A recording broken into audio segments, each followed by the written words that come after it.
Good evening, and welcome to the Tempe City Council regular council meeting for June 28, 2018. For all those that are able, I invite you to stand and join us in a moment of silence, followed by the Pledge of Allegiance.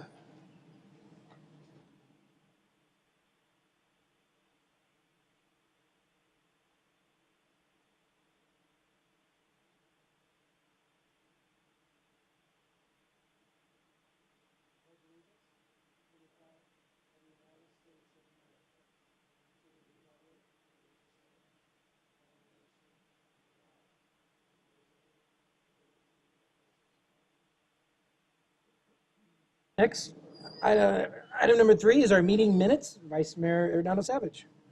Thank you, Mayor. I would like to move approval of item 3A 1 through 4. It's been moved by Vice Mayor Hernando Savage. Is there a second? Second by Councilmember Keating. All those in favor, please say aye. All those opposed, same sign. That motion passes 6-0. Councilmember Granville is trying to get here, but unfortunately he's not here at this moment. Next, acceptance of board and commission and committee meeting minutes. Vice Mayor. Thank you, Mayor. I will move for the acceptance of item 3B 1 through 17. It's been moved by Vice Mayor Hernando Savage. Is there a second? Seconded by Councilmember Cubey. All those in favor, please say aye. Aye. All those opposed, same sign. That motion passes 6-0 with Councilmember Granville absent. Next, I have some reports and announcements, and I'll head down to the podium.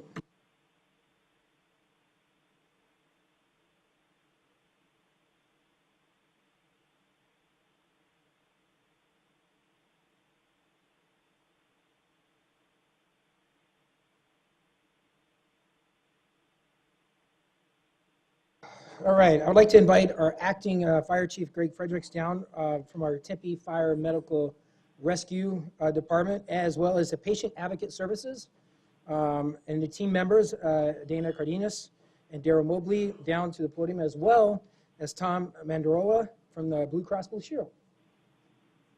There he is. Where's the rest of the... Hey, how you doing, Tom? Good, man? How you doing? The Tempe Fire Medical Rescue Department's Patient Advocate Services, otherwise known as PAS program, strives to address the medical conditions and the quality of life issues for members of our community before they become an emergency. The Patient Advocate Services team visits Tempe residents and veterans in their homes on scheduled and as needed basis to provide the following services: conduct home health safety inspections, provide medication assistance and education, coordinate resources to ensure healthy lifestyles, and provide preventive care programs, assistance and education, and assistance in navigating the healthcare system. The Patient Advocate Services also provides participants in educating students in compression-only CPR and RX360 opioid abuse awareness training in the Tempe Unified High School District. In the future, the program will educate teachers, staff, and security personnel on the Stop the Bleed curriculum. As part of the mission, Blue Cross Blue Shield of Arizona has supported local communities to improve the quality of life of Arizona for nearly 80 years. The City of Tempe and our Fire Medical Rescue Departments are honored that Blue Cross Blue Shield of Arizona has chosen the City of Tempe and the Patient Advocate Services to be the recipient of $50,000 a community partnership grant. This grant allows our cities to continue to fund innovative ways to provide improved health services within our community. It is because of vital partnerships like this that the city can continue to explore progressive methods, improving the quality of life within our own community. It is with great appreciation that we recognize Blue Cross Blue Shield of Arizona and their generous contribution to the Patient Advocate Services program. Accepting this recognition on behalf of Blue Cross Blue Shield is Tom Mandarola, the Director of the National and Enlarged Group Sales, and Acting Fire Chief Craig Fredericks, and Patient Advocate Services team members Dana Cardenas and Daryl Mobley. Let's give them a round of applause. Good job, guys.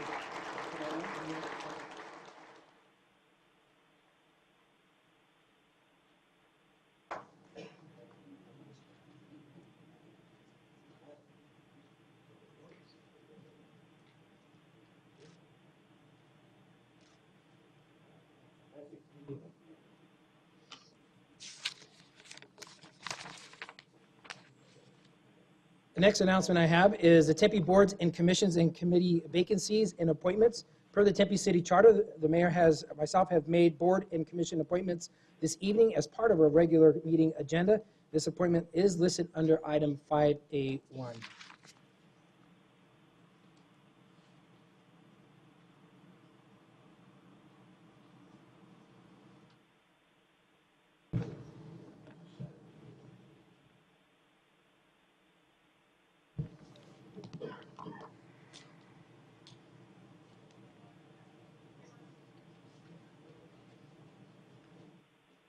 All right, Mr. Manager, you have any announcements?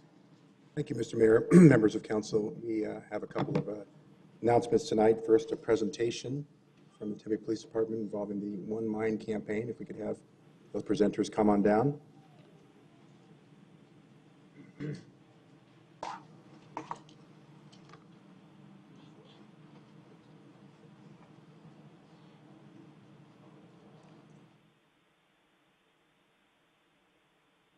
Hello, Mr. Mayor, City Manager, City Council.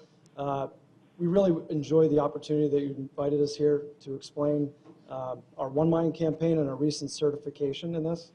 A little over a year ago, Sergeant Rob Ferraro and Chief Moyer, realizing the necessity to be better trained and to receive advanced training to deal with issues of mental illness, began this process.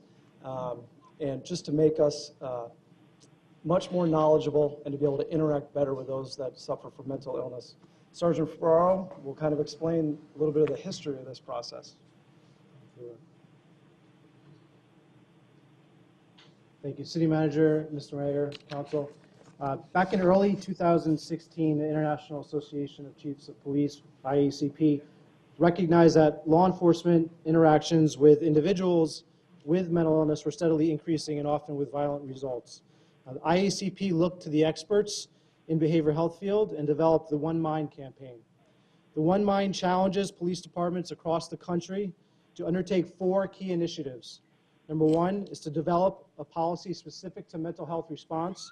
2, to train 100% of your sworn personnel in mental health first aid, which is an 8-hour training. Demonstrate at least 20% of your patrol first responders to be CIT, which is Crisis Intervention Team Training. And that is a 40-hour advanced training. And then finally, to develop and maintain relationships with community behavioral health partners. Like Sergeant Ferraro said, you can look up on the slide. Our main goal in this is to reduce the potential of violent encounters with those that suffer from mental illness. As you can see, those that have mental illness are 16 times more likely to be killed during a police department encounter.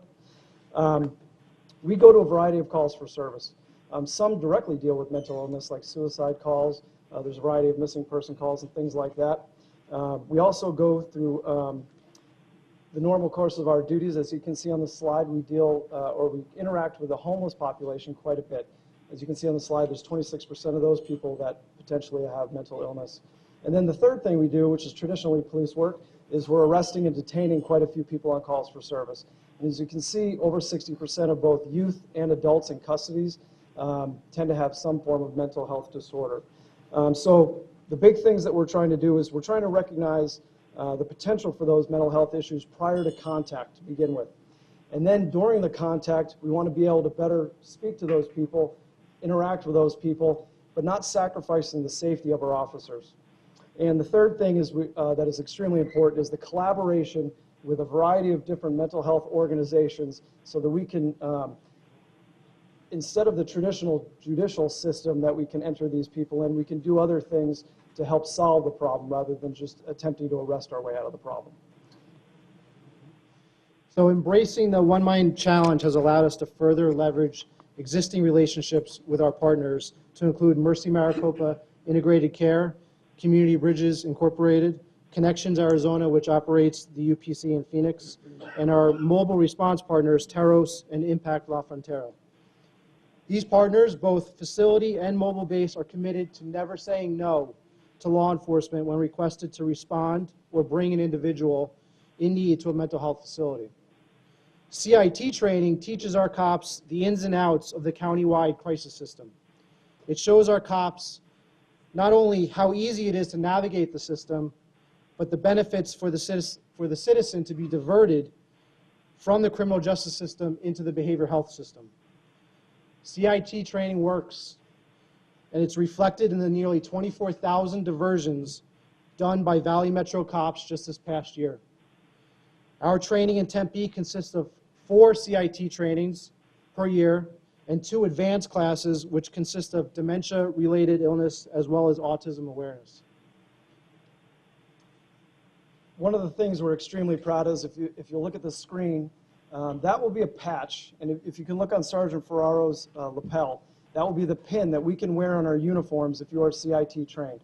What we found is, from speaking to other agencies that have participated in this and the citizens, that when the officers go to those calls, whether it's at a group home or a family that knows there's mental illness in there, and they see that patch or that pin on their uniform, they feel much more comfortable in the offset of even dealing with the police at that aspect. And we find that's going to end, or not end, but mitigate quite a few problems right off the bat when they know that they're getting a more trained person, officer, to go and answer those calls for service. So we're proud to say that the Tempe Police Department is one of 392 agencies that have taken the challenge, and we're the only agency in Arizona to complete it. With having just completed our 8-hour mental health first aid training for 100% of our sworn personnel, that final piece came together. Our policy has been established, our relationships continue to grow, and our patrol ranks boast 40% of advanced trained CIT officers. Council, Mayor, City Manager, in closing, we felt it was very important to reach a variety of the performance measures for the city. Not only to be certified in the One Mind campaign, but to also continue the culture of harm reduction within the city of Tempe. So thank you very much for having us explain this. If you have any questions. Thank you. Thank you. Any questions from the council, Mr. Manager? Great work. Really good work for us. Thank you for having us. No, Councilman Navarro? no, I just appreciate the work that our public safety and our police department is doing. This is critically important. I know in the Phoenix Fire Department where I work at, it's just every day trying to deal on how to tackle the issue and how to get into the right location and the right places. And today we just recognized 2 ways we did that with the outreach with the fire department and then with you and with the PD and doing it. And so I think this is just a tremendous asset for the city. So I appreciate it. Thank you so much. Vice Mayor? No, just really quick, I think Joel said a lot of the right things, so I really do appreciate what you guys do. And to get to 100%, we know that is not an easy task to do, so congratulations to you, Chief Moyer, for everything that you do and your leadership to be able to get us to that point, and hope that we're able to continue work with that. It's kind of ironic, I was just at the National Leagues of Cities, and they asked us to actually update their policy piece on mental health. So they have seen some of the work that we're doing and feel that we are kind of leaders in this area and asked us to be kind of part of their policy making moving forward. So this fits into everything I think that we want to do and a lot of the work that we're doing in regards to what's happening within our community. So thank you guys again for what you do. Thank you. Not only are we change makers here in Tempe, but also the rest of the country. Leading the way. Thank you.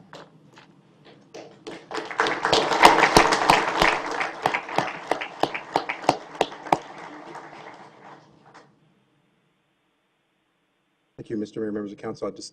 I know he introduced Sergeant Ferrara, but that's Lieutenant Mike Hayes, who was the other presenter. I don't think he introduced himself at the beginning, but I know he intended to, and he and Sergeant Ferrara have done just a terrific job in putting together this whole campaign for the betterment of the Tempe Police Department and the community. A couple other quick announcements from me tonight. One is just to wish well to Dave Heck, who is our retiring Deputy Director in Internal Services for IT.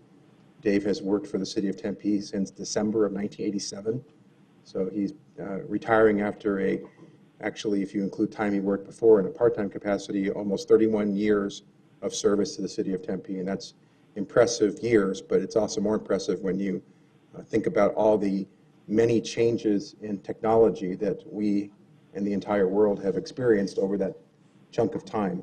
I mean, we went from, green screen terminals to cloud-based storage and other types of computing. And he was actually the person who first created a domain address for the City of Tempe to be on the World Wide Web.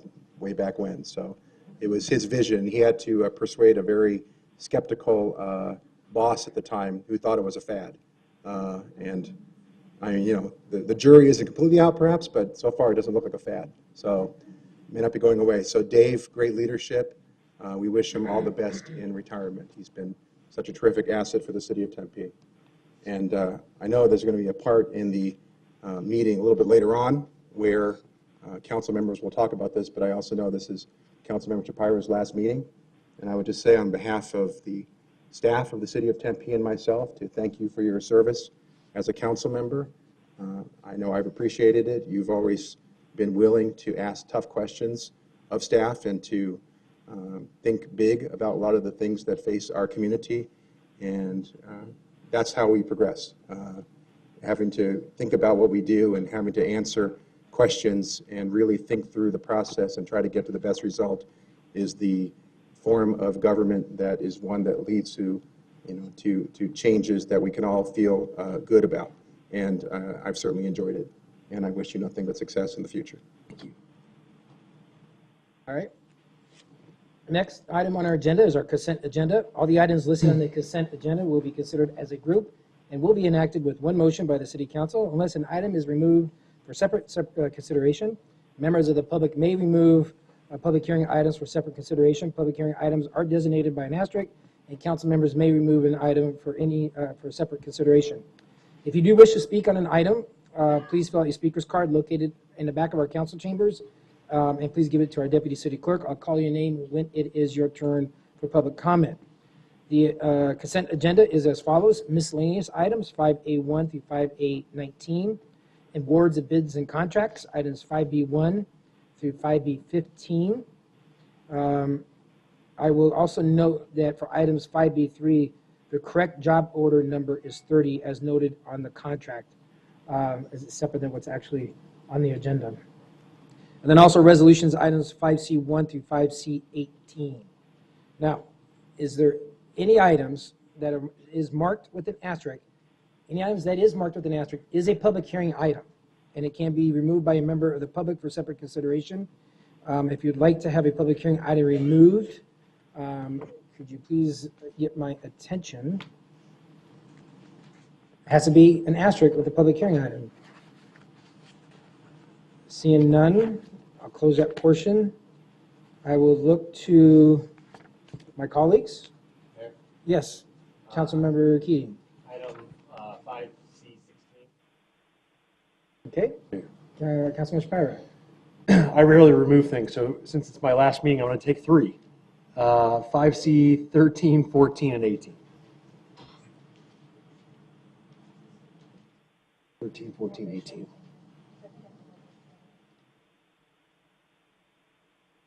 And you want to, Vice Mayor, want to remove 5C Yeah, 17? 17. That's true. That's a good point.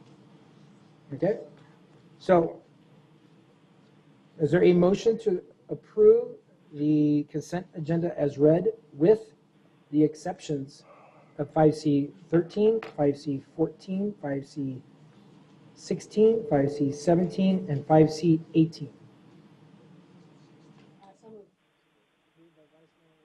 Seconded by Councilmember Navarro. Please vote. That motion carries 6-0 with Councilmember Granville absent. All right, item 5C13. Item 5C13 is adopt a resolution authorizing the mayor to execute and amend a restated intergovernmental agreement between the Tempe Elementary School District Number 3 and the City of Tempe for implementation of the Tempe Preschool Resource Expansion Program, a 2-year free preschool pilot. Councilmember Shapiro. Thank you, Mayor. And items 13 and 14 are our 2 IGAs with our 2 school districts, Tempe and Kyrene, related to the Tempe pre-program. And this just gives me an opportunity to brag on our staff and our partners. Once again, we're approving our IGAs with the 2 districts that are working with us on Tempe pre. And I was incredibly surprised and pleased to see the data that we got last week out of the first year of the program. And we could not have done as well as we have without our great partners, both in Tempe and Kyrene, I'm so thankful that at my last meeting, I get to vote to approve the IGAs with them for another year. And with that, I move approval of items 5C13 and 5C14. Can we do that? We have to take them separately. We do it as Okay. So there's a motion to approve items 5C13 and 5C14, and it's seconded by Councilmember Keating. Please vote. That motion passes 6-0. Next is items 5C16. Thank you, Mayor. This is related to the upcoming arts tax ballot question that we'll be submitting to the ballot for a special election on November 6th. I met with the committee and they would like to remove a single word from the ballot language. That word is the word permanently. They feel that it's implied due to the fact that there's not a sunset on this tax, that it is indeed permanent, and they feel that the word permanent may turn off some voters, and I support their findings on that and would ask that we consider removing the word permanently from the current ballot language. We do have some cards, so is anyone else, you made that comment. I do have some public cards on item 5C16, since we did pull it off the agenda. Ann Gill?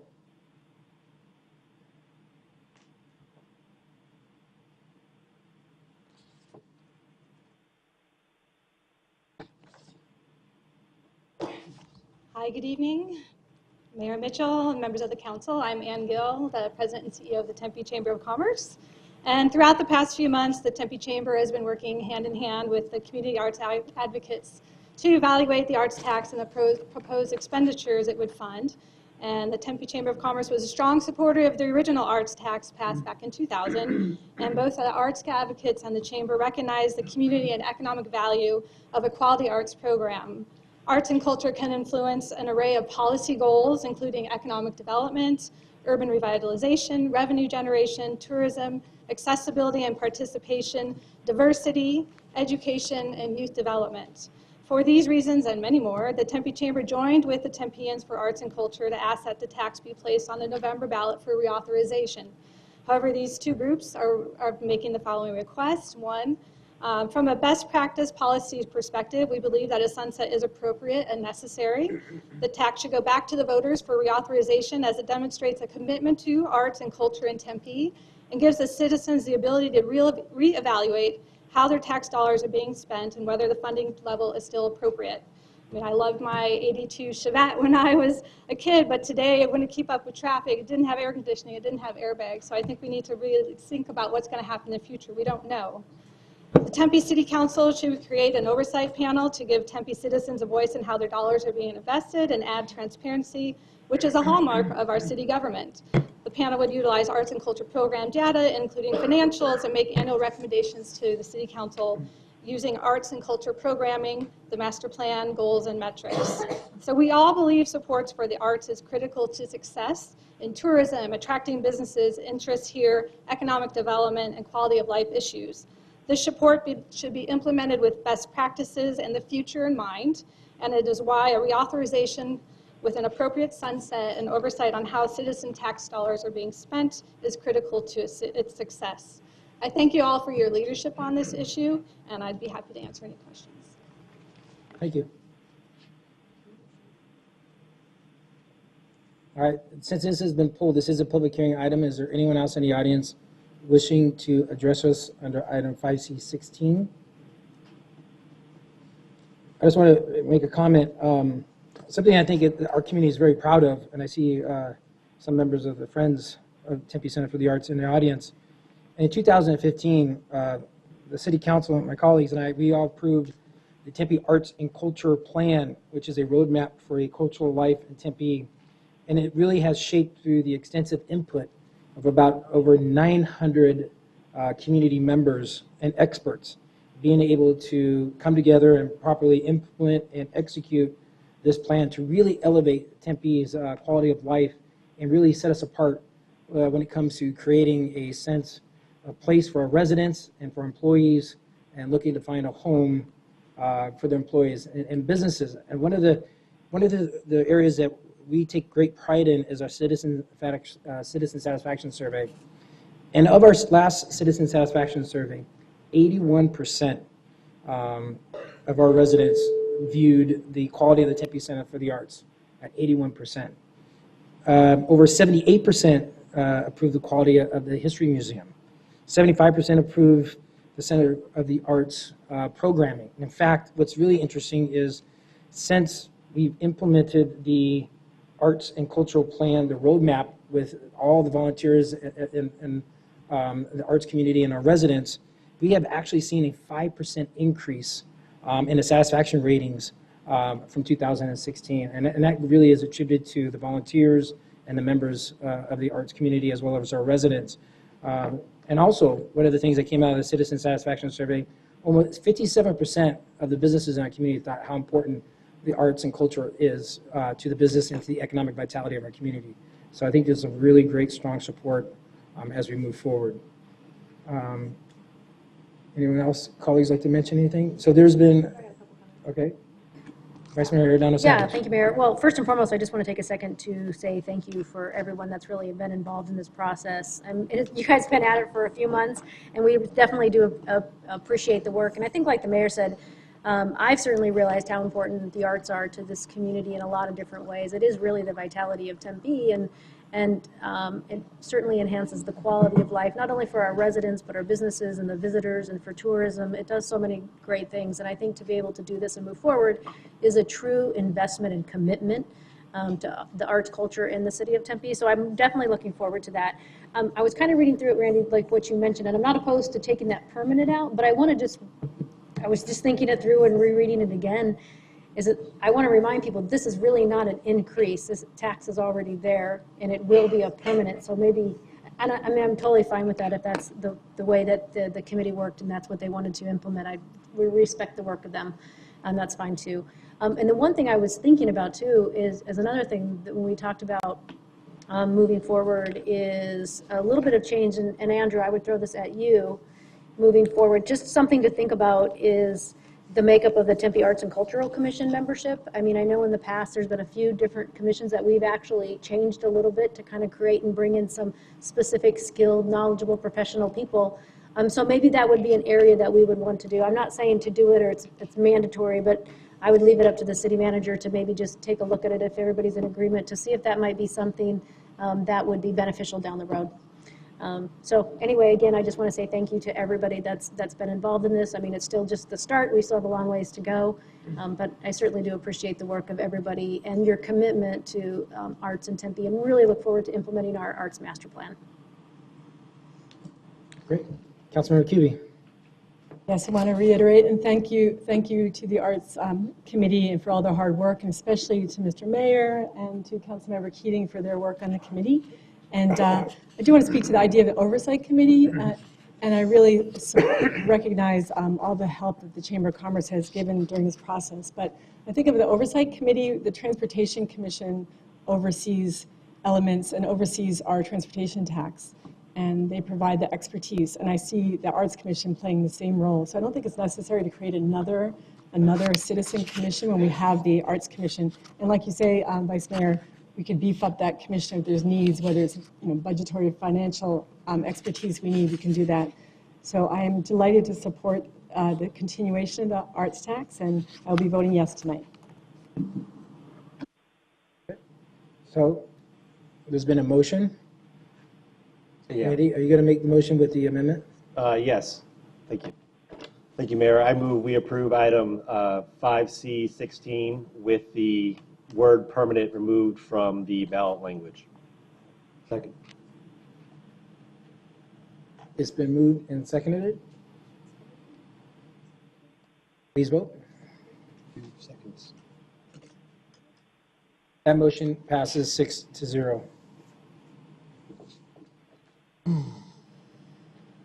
Next is item 5C17.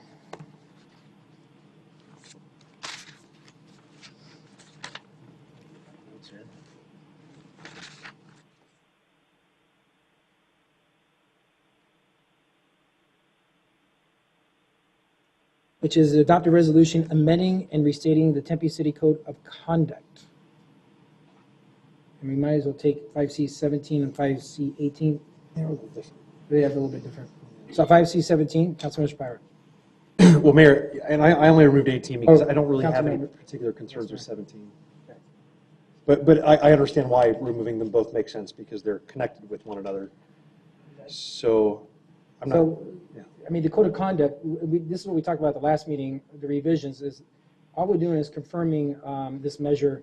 In 2009, we applied the code of conduct to our council, and since that time, there have been some revisions, and this really is just an update to really reflect the changes and makes conforming those changes that we updated. Is that correct? If I could look to our legal. Thank you, Mayor, members of council. That is correct. Now, since we did pull this, and it's not a public hearing, I'll move approval of 5C17. it's been moved by Councilmember Shapiro to approve item 5C17. It's been seconded by Councilmember Keating. Vice Mayor? Yeah, Mayor, can I just make a quick Yeah. statement? Yeah, and just a couple of things. I mean, I know we had a lot of literally lengthy discussion on this just last week, seems like just the other day. And I certainly do and respect the input of everybody and the information that we've got from a lot of different people. And I will tell you, first and foremost, I've always been a super process person. That never has really changed in my book. And the one thing for me that's given me a little heartburn with these two items is the fact that we didn't really have the opportunity to give enough community input and really the time that we've done in the past with some other ones. But with that being said, I will say that I do believe that we do need to update our code of conduct. I think it's time for us to do that. I think that this is from 2019, and I certainly do believe that it deserves a revision. And I'm not even really opposed to the language that has been proposed. But for me, it really comes down to the process and where we are and having our residents have the opportunity to weigh in. So that's the piece that I struggle with. With that said, I just wanted to let you know why I will not be supporting these two agenda items tonight. Both of them? Because one is just a cleanup one. The first one? The first one's just a cleanup. All right. The second one, You're then. talking about the second one. I'm talking about the second one. I thought they were together. No. We're as I mentioned, Sorry, my computer just shut off. we are looking at, we applied the code of conduct in 2009, and since that time, there's been some revisions. So all we are doing is cleaning up and updating the recent changes to the conforming changes that we've already approved, but now we're just cleaning it up. 5C18, I think, is one that you want to talk about. Okay. So there's been a motion and there's been a second on item 5C17. Please vote. I'm not sure really confident on that one. That motion passes 6-0 with Councilmember Granville absent. 5C18, Councilmember Schreiber. Thank you, Mayor. So, and I think there was at least one person signed in to speak on this as well, but I don't know. Now we have a couple. So, Mayor, I wanted to pull this item because we asked staff at our meeting last week to make some revisions, and we kind of threw out a lot of ideas, and I think our staff did a good job of giving us a draft that I think they did their best to reflect the conversation, which was kind of all over the place, and I'll take some of the blame for that. But I will say the language they came up with, which is just a sentence, and so I'll just read it into the record for those that don't have it in front of them, would essentially amend the charter to add a subsection 2.06D, which would say removal from office to authorize city council to remove a council member by an affirmative vote of 5 of 7 with due process and clear and convincing evidence for serious misconduct, including, not limited to, moral turpitude, fraud, or corruption. I appreciate the addition of the clear and convincing evidence. I appreciate the acknowledgement of the need for due process, but I think the final clause there is too broad. Serious misconduct is what we're referring to, and I recognize that was sort of where we landed last week. The problem with serious misconduct is we went from referring to a document, which was the code of conduct, and saying people who violate this, and then the discussion I raised was, well, why don't we say people who violate the law and commit an unlawful act, to now saying serious misconduct, which is the most broad we could have gone with the qualifier of the word serious, But the words serious and misconduct are both subjective words. Serious is certainly in the eye of the beholder, and misconduct is also in the eye of the beholder. And then we, in theory, we're going to narrow it to talk about misconduct that involved moral turpitude, fraud, or corruption, but the way staff worded it was including, but not limited to, moral turpitude, fraud, or corruption. So literally any misconduct that is serious would qualify under this language. And so this is far too broad for my taste. And so I drafted some revised language, which I've submitted to our city attorney. And I had a chance to talk with you, Mayor, about it, as well as Councilmember Cubey. But just for the other members of the council, essentially what it would do is after the word for on the third line there, and so everything from serious on to corruption, strike that. After the word for, it would say unlawful conduct involving moral turpitude or corruption. And let me explain what the significance is of each of the words in that phrase. Unlawful, meaning it has to be something that is against the law. Conduct involving as opposed to including, meaning it is limited to the following words, not the following words are some of the possibilities, but involving moral turpitude or corruption. I omitted fraud from that sentence, although I'm open to having it re-included, only because we got a list of unlawful acts from our city attorney that involve moral turpitude, and fraud was on that list. So it would be duplicative to have fraud in the city charter because fraud is a crime that involves moral turpitude. So in the interest of not having our charter more lengthy than it needs to be, I thought that could be omitted, although I'm open to having it restored if folks feel it's necessary. So the balance of the sentence would read, going forward, with due process and clear and convincing evidence for unlawful conduct involving moral turpitude or corruption. If we were to amend it to that language, I would feel comfortable supporting it because I think that sufficiently narrows it to where this body could not just haphazardly, if they disagreed with the politics of one of its members, remove somebody without clear and convincing evidence, due process, and a crime having been committed that reaches the level of clear and convincing evidence and involves moral turpitude or corruption. Yes, Councilmember Keating. I'm absolutely fine with that language change. I thank Councilmember Shapira for his suggestion. One thing I would like, though, is to include the word fraud. That's just because people know what fraud means and they don't necessarily know what moral turpitude means. There's been a lot of talk, we should say, about moral turpitude, and there's this idea out there that it's just this nebulous thing that we can kind of pigeonhole anything into, which you and I both know it's not true because we do have the Google machine. But I would be very comfortable with your language as long as you are okay with including fraud as well. Mayor, I would be fine with that, and I would just quickly like to ask our city attorney's advice because we received this as legal advice.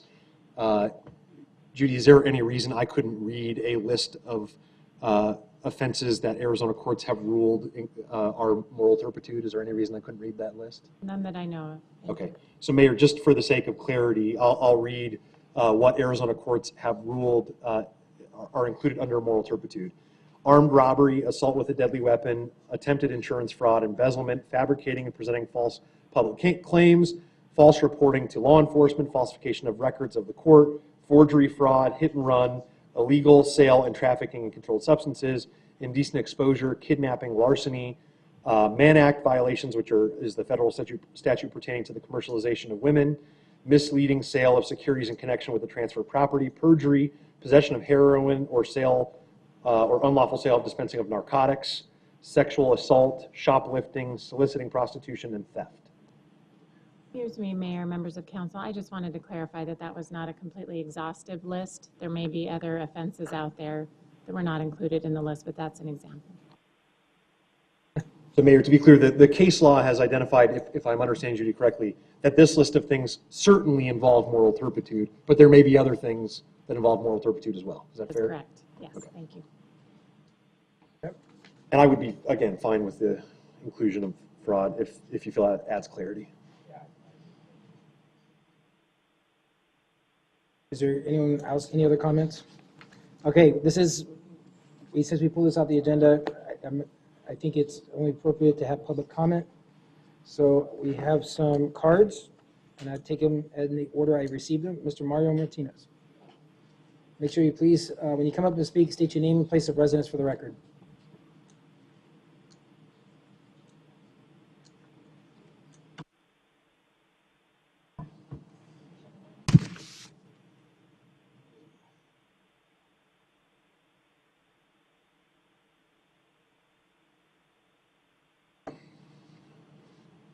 Good evening. My name is Mario Martinez, okay, and I'm here to address the council in support of the Code of Conduct proposal that will enable the council to remove a council member provided there is what they consider misconduct. I want to point out that if this proposal is passed tonight, I want to emphasize it does not mean that it will be law. It means that the voters have a right to vote on it.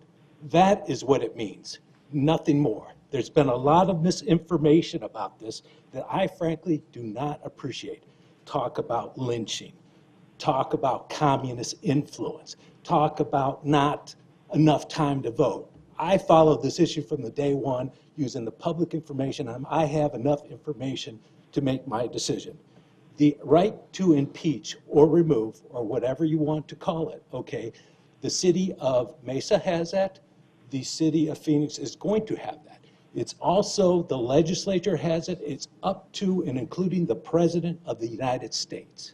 And if you look at the history, when these acts have occurred, it is not for minor offenses. It's usually, quite honestly, sexual misconduct and various criminal actions that may or may not result in criminal conviction, but they determined that that person was not fit to office. That is what we need. That is what we need, and I implore you to give the voters a right to vote on this and let us decide for ourselves. We have plenty of time to study it, and if the people that are opposed to us voting on it haven't had a time to study it, well, they better start starting. Thank you. Next is Ms. Darlene Justice.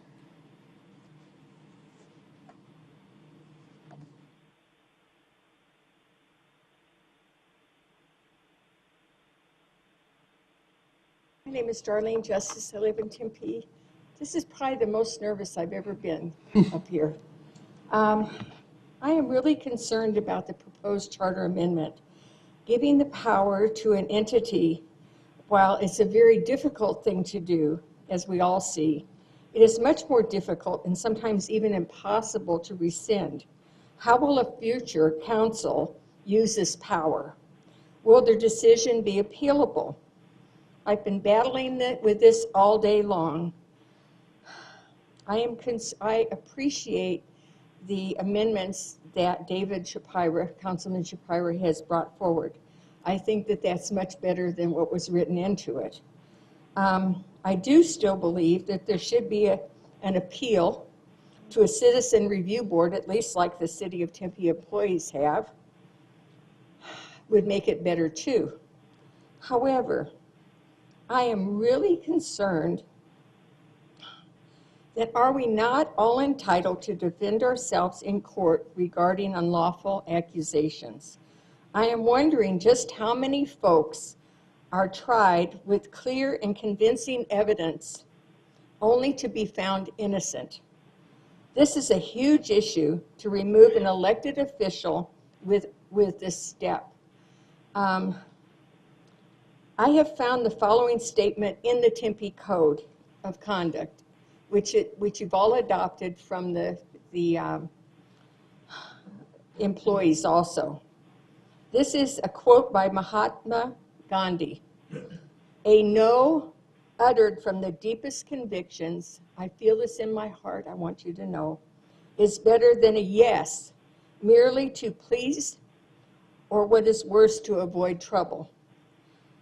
I am really concerned that doing this, like I say, with a future council, what could happen? One of you up there could come under some scrutiny too. I appreciate that you've actually taken out the words which made it so broad. I appreciate that. But I still am concerned that we have a process. If you're concerned that we can't recall someone because it takes too many signatures, we'll change that. Lower the number of signatures so the citizens could have a more active recalling. But I am very concerned about doing this, and it's outside law, and they are giving this power to the city council. Like I say, I'm very nervous about this, and I feel very strongly about it, and I hope you consider that. Thank you. Thank you. Next is Lori DeLuca.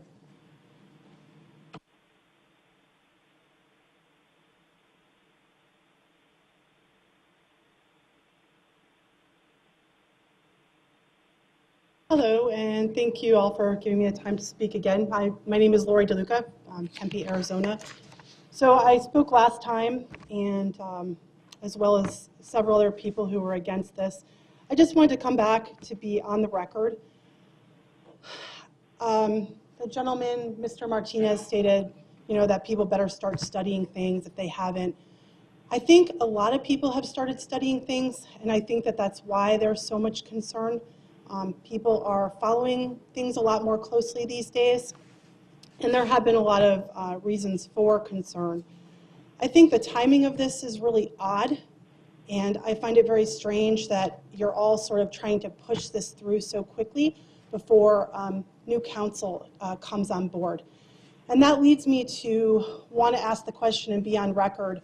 We saw Genevieve Vega had come here last week and do sort of a campaign speech. And I am just wondering, we know that some council people on here supported her, are very good friends with her, and are not happy about her not being elected. And should this process go through, would allow them to remove someone, allow for an interim and then a special election, which obviously would benefit her. So I am a little bit suspicious of that. I'll just be perfectly honest with you. In addition, I'm wondering why I brought up conflicts of interest with ASU, which has been happening for years. Your city attorney told me that it is not her job to police the council, but yet when Mr. Martinez brought something against Colby for a shirt manufacturer that he had that was renting a space, that was investigated. So I see a lot of things that a lot of people probably don't see because they don't look at things as closely, because obviously it takes a lot of time, and I never used to do that either. I also want to just add that you're talking about things as far as people, rules that are put into place for city employees. These are not city employees. It does not need to follow the same rules as a city employee. These are elected officials. You have elected officials, and then you have city employees. By putting them under the branch of a city employee, you are enlarging the government and taking the people out of the process. I don't care how hard a recall election is. There's a process in place. Running for election, as you all know, is incredibly hard. The process shouldn't be easy to do a recall. So I am suspicious why this is being pushed through so quickly. It seems like there's just some people that are pushing harder than others to have it go through at the very deadline for it to be on ballot. And I am also concerned about the language, not limited to. I think we can all figure out that that has a very broad and very dangerous implication. So thank you very much for your time. Thank you. Next is Austin Marshall.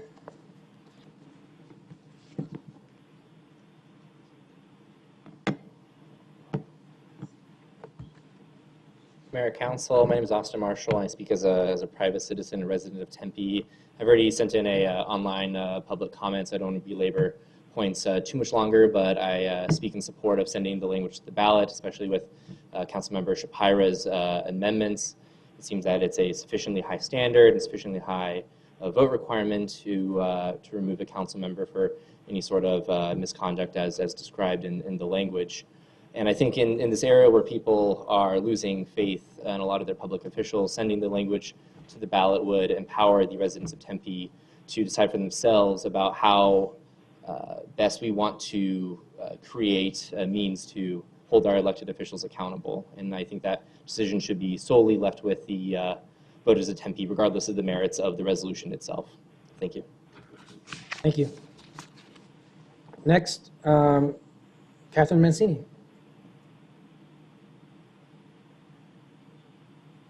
Welcome. I'm just here to talk a little bit, not about the timeline. I've heard both sides, and I haven't made a decision on if I agree with pushing it through quickly or waiting and allowing for more hearings to be held to involve public involvement. But I would just like to say, if there is anything that has to do with sexual misconduct and things that we can do to provide relief to victims in a quicker and swifter manner, I have to speak on that behalf. I believe that elected officials should be held to a higher standard. So there is no comparing them with necessarily city employees models as well. If we can't trust our elected officials, I don't know who we can trust. And I also wanted to just interject a couple of shocking data for you to consider. Again, if it has to do with sexual violence, 2% go to jail, and also 10% of reports are the only ones that are usually unfounded. 90% of reports are founded, so please believe victims. Thank you. Thank you. That is all the cards I have. Is there anyone else in the audience? Yes. Ms. Hodge?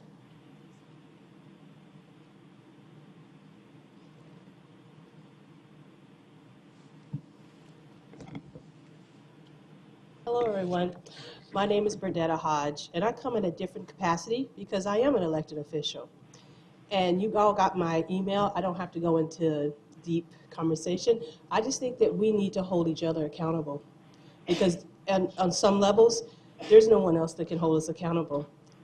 I feel the same way in my Tempe Union High School District, and I will be supporting and trying to get a resolution solved, doing the same exact thing, trying to support, because I feel as an elected official, we should be held to a higher accountability.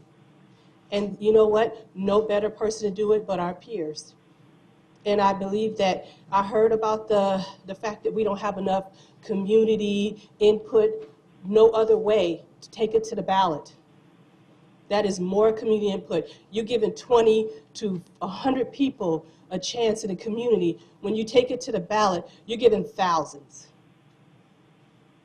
And we're not giving our voters enough credit to read and understand what's going on.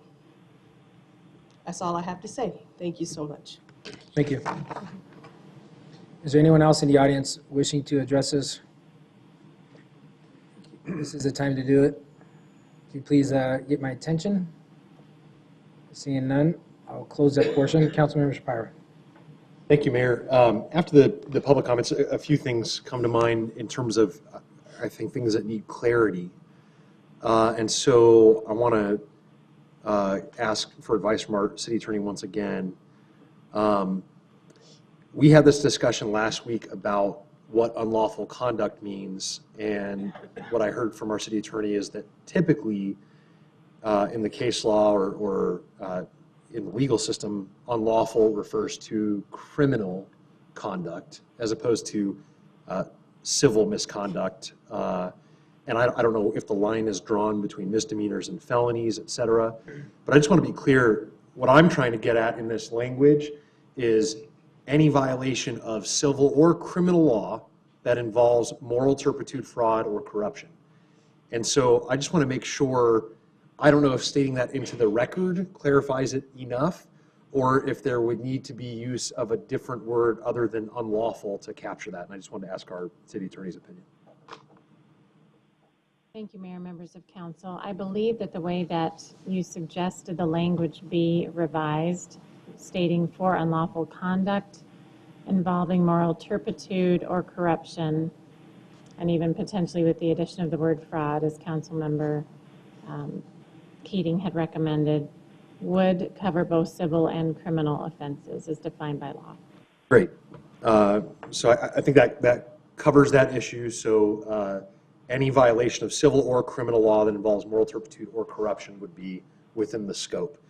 And then the other point I wanted to make is the distinction between what this language would do and what our existing charter language does. I want to make that crystal clear as well. So our existing charter language allows us to remove a council member who is convicted of a crime that involves moral turpitude. And where I think the members of this council generally agree, where that is deficient as compared to other cities like Mesa and Phoenix with the proposed language from Phoenix, and other public bodies like the legislature or Congress, where that's deficient is that we would have to, we would A, need to wait for the legal system to run its course before acting, and B, would be subject to the same standard of evidence as the legal system is, which for criminal acts is beyond a reasonable doubt. And when folks say that our elected officials should be held to a higher standard, I agree.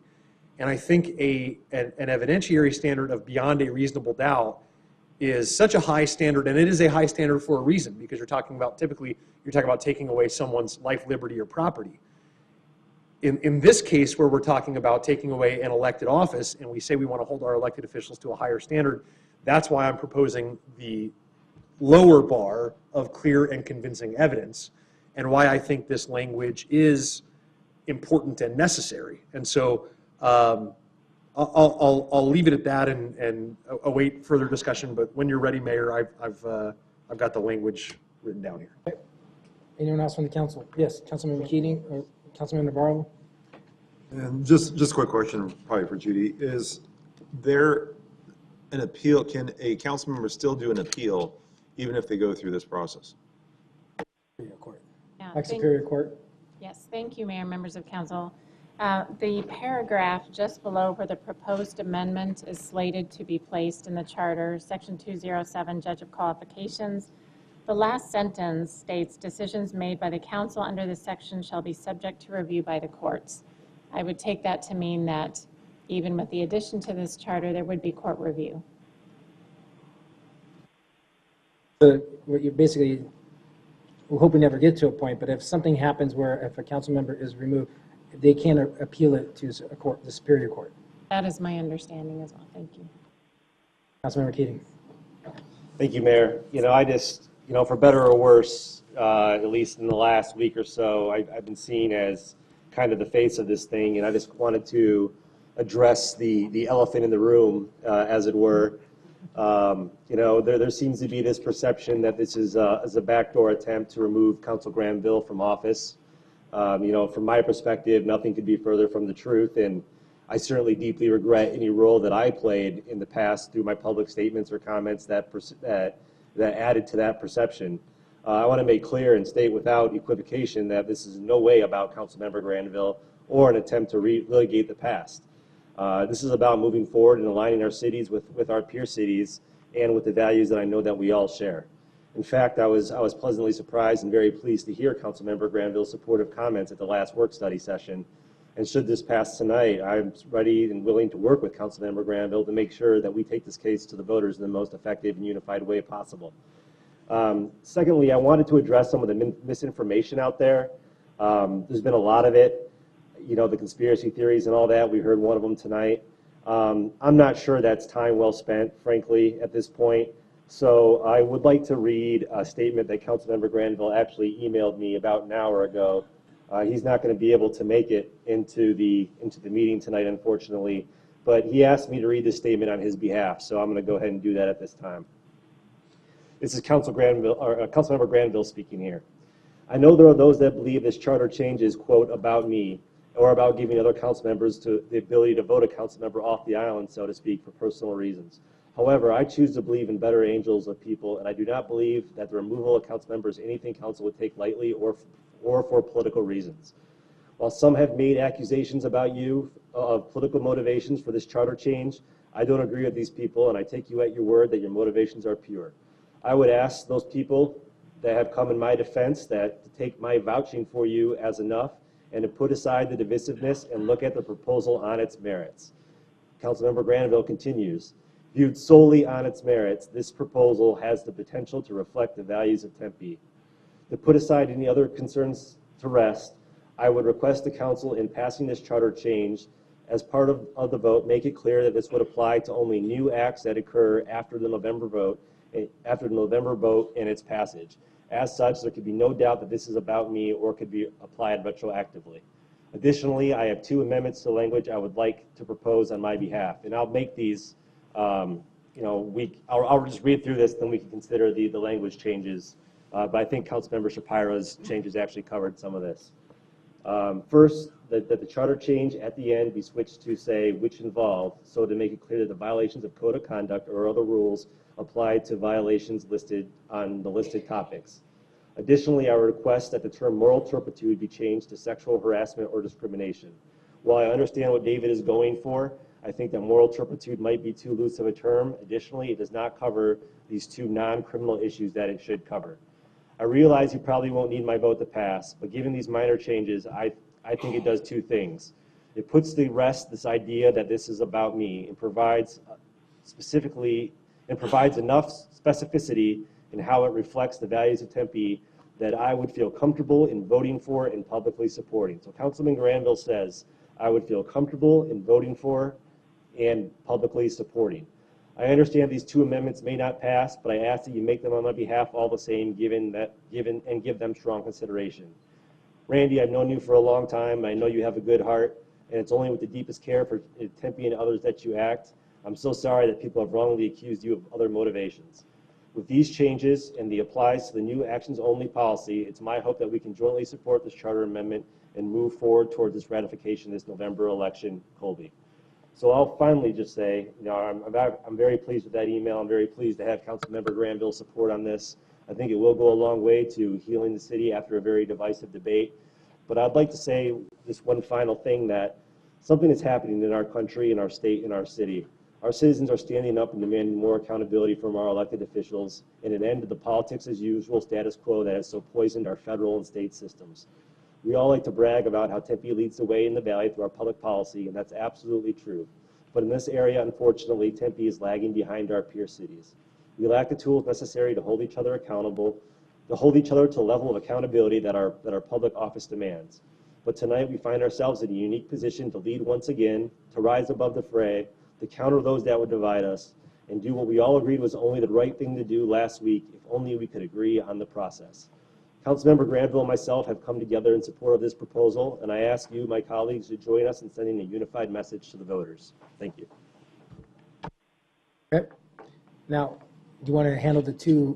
We have Councilmember Shapira's revisions, and do you want to, let's go ahead and discuss. Can you read the first one? Yeah. I think the first one was covered. Yeah, I think the first one's covered too. Let me just bring it back up. But the second one, Change the moral turpitude. yeah, I don't know, I would defer. Here, I'll say, moral turpitude is the existing language from our city charter. Right. And it also includes a broader list than what Councilmember Granville is suggesting. So I don't want this to be overly broad, but I would be okay with someone being subjected to this charter language if they committed any of the offenses in that list. Recognizing that things could be added by the state court system in the future, I think moral turpitude is still the right language. Council, okay with that? Yeah. Okay. Yeah, Councilmember Cubie. I just want to say a couple of things, and one is the due process argument that Darlene Justice brought up, that it's not spelled out in the charter amendment. We can only use 50 words in the charter amendment, so we can't really spell out, but that's why we put in due process, and we heard from our city attorney that means appeal to a higher authority. But there also be, through ordinance changes, we can amend that process as well. And we have a process now that is very carefully considered. And you saw that, 6 or so months ago, and we did consider some. We did have some investigations that we were working through. So it's a very considered process. And the other thing that Ms. DeLuca mentioned about pushing it through, there is this. This is the last meeting before the deadline of putting something on the ballot, so we don't have another opportunity unless we created a special session, and many of us won't be here because we assumed that this was the last meeting. So this is the last meeting where we can put something on the charter. And then about the public process, and I'm thinking of what you said, Ms. Vice Mayor, we did have 2 work study sessions. We're having this session tonight, but it's really important that we have public forums for both these charter amendments. We actually have not had any public forums about the arts tax. And we have 2 proposals, 2 initiatives that are being referred to the ballot. We need to have a robust series of public forums, perhaps one, obviously one in the evening, and we want one on the weekend to discuss both. Maybe they're together, maybe they're separate, whatever. Pardon? Before the vote. Oh, definitely before the vote, and actually before the time that ballots drop, because we don't want to be influencing the election. We want to be able to provide the staff to provide factual information about what those ballot initiatives mean. So, I know this is always a part of our process, but we will, of course, have public forums. I'm not sure if there's going to be 2 or more on the ballot initiatives. And let's see, what else? Yeah, and we also, in addition to those work study sessions and tonight's discussion, we also had e-session discussions, executive session discussions with our city attorney about the legalities of the code of conduct changes and the charter amendment. So there's been an active, robust discussion going on about this issue. And I want you to know we take this very seriously. And also, from a staff perspective, it's important that staff know that we do hold ourselves to a higher standard, that we expect at least from us what we expect from them. So with that, I will be voting yes tonight. Vice Mayor Dano Savage. Yeah, thank you, Mayor. Just really quick, obviously, since I made my statement a little bit too prematurely, I just want to kind of recapture a couple things. First and foremost, I do know that my council colleagues are doing this because, we all take our responsibilities very, very seriously, and I know they're doing it for the right reasons, and I applaud them for the work in that. And when it comes to me, when I talk about process, it's my belief that whenever we've made a charter amendment, we have had a little bit more public input, public forums, and to really talk about what that language is. And so to me, it's not about sending something to the ballot, because that's exactly what we would do. That was the intent whenever we make a charter amendment. Of course, I would certainly support that. To me, this is about the opportunity to weigh in on the language. I know you mentioned the art tax, and I respect that, but we've actually had a lot of residents involved in that process for months. And so I respect their opinion and them working with different residents. So for me, it is about having the ability for our residents to be able to weigh in on the language. We talked about the language last week. We created new language last week. It was only made public on Tuesday, and then we've changed the language again tonight. So that's what I'm talking about. It's not that I don't respect the work, or I don't think that things need to change and be updated and we need to hold ourselves to the very highest standard. I certainly do support that. I think that's the right way moving forward. But again, I just want to reiterate that whatever happens here tonight moving forward, I work as a team, and we'll certainly make sure that all the facts are straightened out there and our residents completely understand what will be voted, what they'll be voting for if this does pass tonight. But I just wanted to explain why I will not be supporting this agenda item this evening. Thank you, Mayor. Thank you. And I think you heard it a lot. I think we're all passionate. We all care about holding ourselves to a higher standard. And I think that's pretty much evident. And as was stated by many residents tonight and by some of the council members here, that many legislative bodies already have the ability to remove a member from office because of the severity and the scrutiny that is applied. And there is, and it was mentioned earlier, there is a really long due process and investigation process, which, as Councilmember Kuby mentioned, we've already have gone through some of that already. And this is not about past action. This is about moving forward in the future. It's not retroactive. There's no special games being played. This is really, truly holding ourselves and our peers to a higher standard and being in line with some of the city surrounding cities with us. And no one takes it this lightly, especially when, we're not, and I can honestly speak on the entire council that, no one's taking the right for the voters to have a recall. There still is that right, even with the amendments that have been proposed. And that's something that is the right of the residents in general. So one of the things that, and I don't want to put a wrench in it, but there's a couple options we do have. The final, if I looked to our city clerk, the final date to have something voted and approved is July 9th, if I'm not mistaken. Yes, that would be correct. That's the date we need to notify Maricopa County elections. One of the things that we could do is looking at the amendments and language that's been proposed, and between now and the 9th, hold a public forum. Now, I understand we have a holiday coming up, but it is an option for us. If you wanted to hold a public forum on the Friday or Saturday before the 9th, and we could call a special meeting on the 9th to get feedback from the public forum, we could do that. It's just an option. I'm not saying we can do that. I just wanted to throw that out there. And then the other one is, obviously what's been mentioned is you can continue to have public forums between now and before the ballots go out to, if we do decide to move forward with this. There's just a couple options. Councilmember Keating. Thank you, Mayor. I just wanted to mention that I'm out of town the 4th through the 10th. The public forum is for our residents, but for the meeting, it's not uncommon if people can call in. We can still have a special meeting. It's just a thought. I'm not saying we should do it. I'm just throwing it out there as an option. Will we also try and rescind our vote on the arts tax and do it for the arts tax as well? Because we didn't do a public forum for the arts tax. The arts tax we're changing our charter. The arts tax is not changing the public charter, our city charter. That's the only, and we've had a lot of, since 2015, we've had public meetings of continuing the art tax or looking at a provision for that with public meetings, with public input, public forums. We had over, I think I mentioned in my comments earlier, over 900 people involved in the arts master plan, which included continuing that. So this has been going on for a while.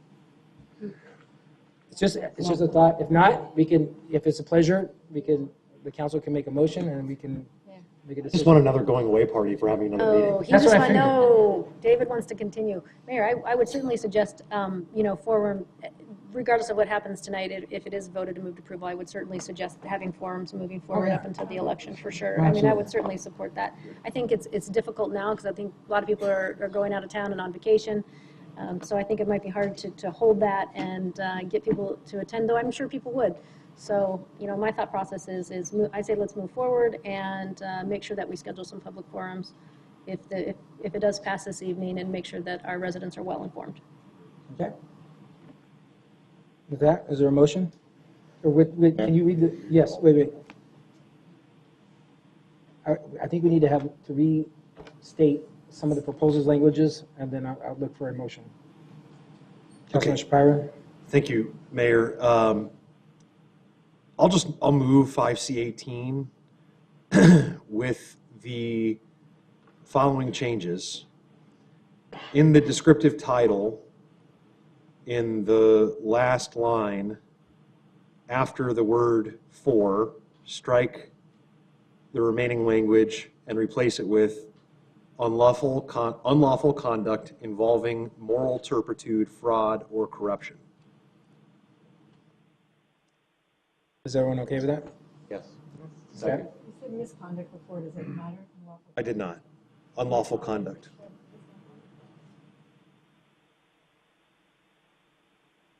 Okay. All right, so there's a motion. Is there a second? Second. Moved by Councilman Shapiro, seconded by Councilman Keating. Yes. Could I ask one item if that motion can be modified?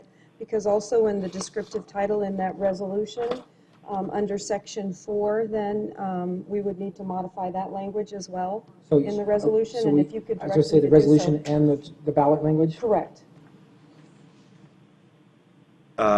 Mayor, so I will move an amendment to my motion to include that change in both the resolution and the ballot language. Is there a second? Second. It's been moved by Councilman Shapiro and seconded by Councilmember Keating. Any other further discussion? Please vote. That motion passes 5-1 with Councilmember Granville absent.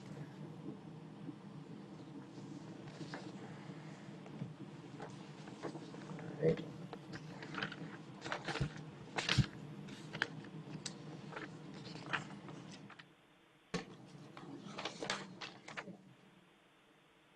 All right, next we move on to our non-consent agenda. All the items listed on the non-consent agenda will be considered separately. agenda items scheduled for introduction and first public hearing will be heard, but will not be voted upon at this meeting. Agenda items scheduled for second public hearing and final adoption will be voted upon tonight. Item 6A, miscellaneous items, bids, contracts, and resolutions. Item 6A1 is to hold a public hearing on the first biannual audit for development fees for police, fire, streets, and parks and recreational facilities. This is a public hearing item only. No action will be needed on this. Is there anyone in the audience wishing to address us under item 6A1? Could you please get my attention? Seeing none, I close that portion. Any comments or discussion from the council? Next, item 6A2 is to hold a public hearing for a request for a time extension related to a planned area development overlay and development plan review for 100 Mill located at 100 South Mill Avenue. The applicant is Gamage and Burnham. This is a public hearing item. Is there anyone in the audience? Oh, Ms. Vaz. Hey, how's it going? Mr. Mayor, members of the council, for your record, my name is Manjula Vaz, law firm of Gamage and Burnham, 2 North Central Phoenix, 85003. With your permission, I think you know the owner, which is Hensel Phelps, has been working with some other developers to develop and bring the 100 Mill project to life. We have been to the Historic Preservation Commission several times, showed them our vision for the Hayden House, and also we will be moving forward with a planned area development with you, with an office building, and then potential either hotel and residential. So we would ask for a 1-year extension to complete our process, to continue to talk to the community, and then work with the planning department. Okay. Happy to answer any questions. Are there any questions for Ms. Vaz? So the options for the council on this is approve a time extension of the condition of approval, or we can remove the condition of approval regarding the time to obtain a permit, or we can schedule a future public hearing to cause the property to revert to its former zoning classification, for the effect of which is to remove the PAD overlay. I think in speaking with the applicant, I think this is something that's really protecting the Hayden House. We're working to secure the funding to provide the tenant improvements for the renovations to preserve the Hayden House. I think that's something important not only to our Historic Preservation Commission, but to this council and to our residents as well. So I think this is something that we should approve the time extension. I look to my colleagues. Make a motion, Mayor. Okay. Vice Mayor? Yeah. Mayor, I'd like to make a motion that we request a time extension. It's a move to request and grant the time extension. It's been seconded by Councilmember Kibi and moved by Vice Mayor Ordonez Savage. Please vote. Mayor, Yep. just for clarification, staff's recommendation is to approve the time extension till May 7th. May 7th. Of 2019. As recommended. As recommended. Thank you. Thank you. Please vote. That motion passes 6-0. Next is item 6A3 is awarded professional services contract to Brown & Caldwell Incorporated for the citywide sewage collection system assessment for fiscal year 18-19. Is there any comments or discussion from the council on item 6A3? Seeing none. Is there a motion on item 6A3? It's been approved. Motion to approve by Vice Mayor Donna Savage, seconded by Councilmember Keating. Please vote. That motion passes 6-0. Next, item 6A4 is approve the annual excess insurance renewal program for fiscal year 18-19 to include excess property, primary and excess liability, crime, cybersecurity liability, excess workers' compensation, environmental pollution, underground storage tanks, and foreign travel insurance purchased through the city's insurance broker, Willis Towers Watson. Is there any comments or discussion from the council on item 6A4? It's been moved by Vice Mayor Ordonez Savage, seconded by Councilmember Cubey. Please vote. The motion passes 6-0. Next, item 6A5 is to authorize the mayor to execute a 5-year affiliation agreement between the City of Tempe and the Tempe Community Council Incorporated to establish a partnership to meet the immediate and long-term human services need in Tempe. Any comments or discussion from the council on item 6A5 or a motion on item 6A5? So moved. It's been moved by Councilmember Shapiro, seconded by Vice Mayor Ordonez Savage. Please vote. I know, you're right. That motion passes 6-0. Next section of the non-consent agenda is the ordinance and items for introduction and first hearing. These items will be read and introduced tonight, but no votes will be taken. The second and final hearings of these items are scheduled for August 9th, 2018. Under ordinances items for introduction and first hearing, item 6B1 is to introduce and hold the first public hearing to adopt an ordinance for a zoning map amendment from GID to R4 and a development plan review for a new 4-story multifamily development consisting of 90 units for Broadway Apartments located at 1980 East Broadway Road. The applicant is Gilmore Planning and Landscape Architecture Incorporated. The second and final public hearing is scheduled for August 9th, 2018. This is a public hearing item. First, is there an applicant for this project that would like to make a statement? We don't have an applicant? All right. All right. This is a public hearing. Is anyone in the audience wishing to address item? I know we received some emails. I do have a card. Oh, yeah, I do. I'm sorry. Oh, Kathy, Ms. Mancini. Sorry.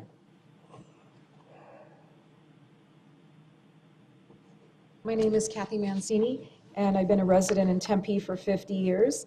And I would like to ask the council and mayor to say no to the Broadway Apartments zoning map amendment due to the fact that I don't believe that development fits appropriately in that particular part of this neighborhood. Thank you. Thank you. Any comments or discussion from the council? Vice Mayor. Yeah, and I don't know, can I make some comments to you? Because we heard some, but I wrote some of my own notes in here too. So some of the things that we'd heard, I kind of agreed with in the sense of that height, because the height seems really off to me in that area. There's nothing that's 4 stories anywhere. If there's a way, my guess is I'm sure the property was not very cheap. And so they probably have to try to get as many units in there as possible. And I do worry about 4 stories. I think that's totally out of character. And it really does, somebody brought up the character area. And I think it would be really wise if we could go back and look at the character area for that neighborhood and see if we can really, get some more enhancements to what they were looking for. Because if you look at that design, which unfortunately the applicant's not here to be able to show it, it just really does seem out of character with that area. I mean, I live right by there, so I drive by there very frequently. It's great to be able to have that lot developed because it's been empty for so long. Is that the old Tip Top Nursery? The old Tip Top Nursery. So many of you remember that, but it's been empty for a really long time. So I think it's great to have the opportunity to have it developed, but I'm just really kind of concerned about the design, the character of it itself. And, I do have, realize I'm sure those are probably going to be a little bit more expensive apartments to live in, but I'm wondering if they would be open to maybe working with our housing department to see if maybe we could scatter some vouchers throughout that complex somehow to maybe create some affordability within it. Maybe they could actually be project-based, so then it would stay affordable. At least some of the units would stay affordable for years to come. And I know we haven't done that. I think that would be something a little bit different, but I think when it comes to looking for affordable housing in the city of Tempe, we have to be creative and think outside the box. And maybe, that would be a really good place to try to do it and see if they'd be open and willing to do that. Because that may answer some of the questions I think that we heard tonight in regards to affordability. If we could maybe sprinkle some of those in there, that might be beneficial for everybody. Okay. Not that you have to respond since you're not the applicant, Chad, but thank you. Vice Mayor, Mayor, Council, we will advise them of those recommendations, certainly. You're not I even mean, one here. thing to note, just looking at it, I remember this used to be Tip Top Nursery. I used to go there with my dad. This is surrounded by apartments too, and industrial. By Fund Services. By Fund Services, man, that's dating us. Which is a one-story. Fund Services. Oh, right, Fund Services. The One-story. yeah, but make sure we can get the information to the developer. This is only the first public hearing, so I appreciate Ms. Mancini's comments. Anyone else in the audience? This is a public hearing item. Address the council on item 6B1. Close that portion. Next is item 6B2. It's hold a first public hearing to adopt an ordinance for a zoning map amendment from GID to MU4, planned area development overlay and development plan review for a new mixed-use development consisting of 4-story buildings with 260 residential units and a 15,000 square foot commercial center for Millennium at Rio Salado, located at 2110 East Rio Salado Parkway. The applicant is Mira Vista Holdings. The second and final public hearing is scheduled for August 9th. This is a public hearing item. Is the applicant here? Would they like to make a statement? Welcome, Wendy. Mayor, Council, for your records, Wendy Riddell with the law firm Barry Riddell, 6750 East Camelback. My pleasure to be here this evening on behalf of Mayor Vista. We are pleased to have a staff recommendation for approval, unanimous DRC recommendation. Happy to give a full presentation or leave it at that. You want to do a quick version? It's first hearing, if you want. So if there's... So this, what we're really doing here today is completing the Tempe Marketplace Master Plan that was initiated back in 1995 and fulfilling the vision, I think, that existed here for the area. So the site you see in white is actually the site that we're proposing to develop today. I know the council is already very familiar with it, but the existing conditions on the site are, I think, not the ultimate vision for the marketplace or for this area.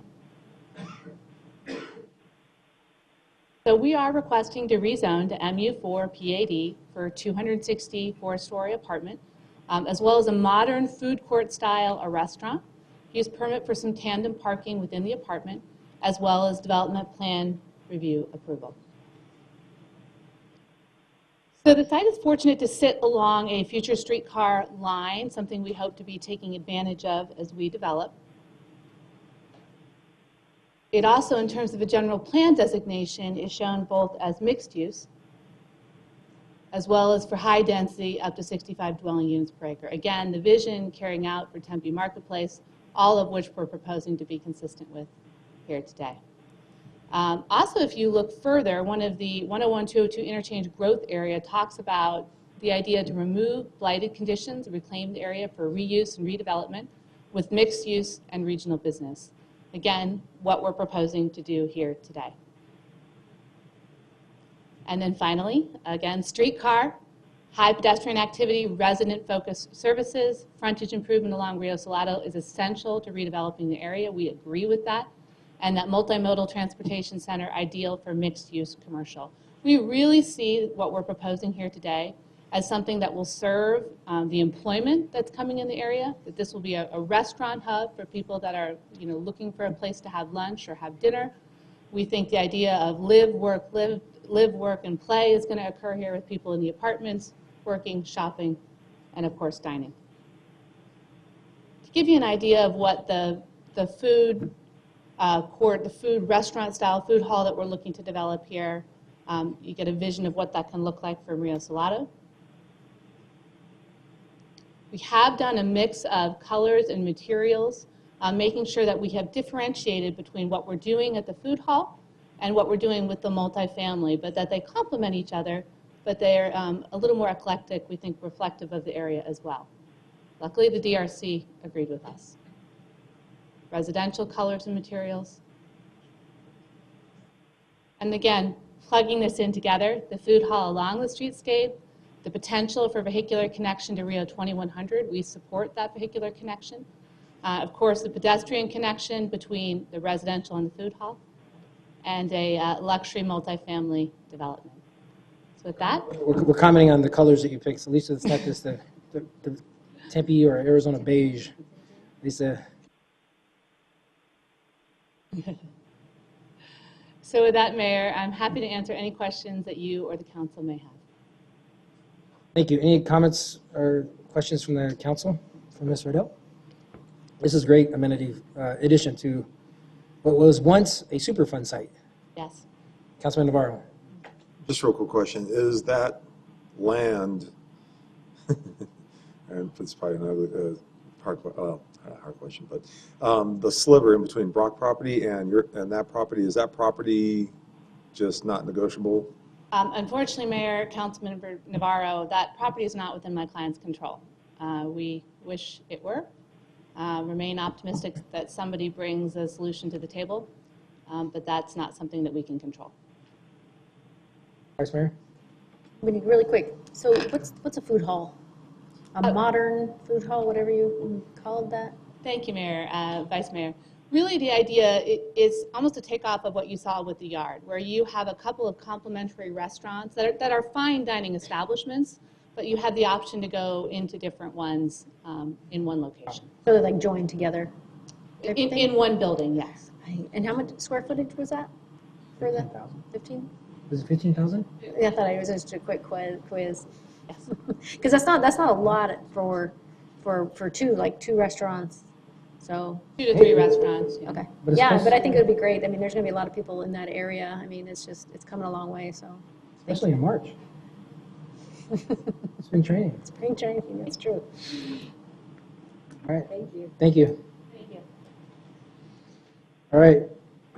Next is item 6B3, is to introduce and hold a first public hearing to adopt an ordinance authorizing the abandonment of a water line easement located in a development near the southeast corner of Priest Drive and Baseline Road.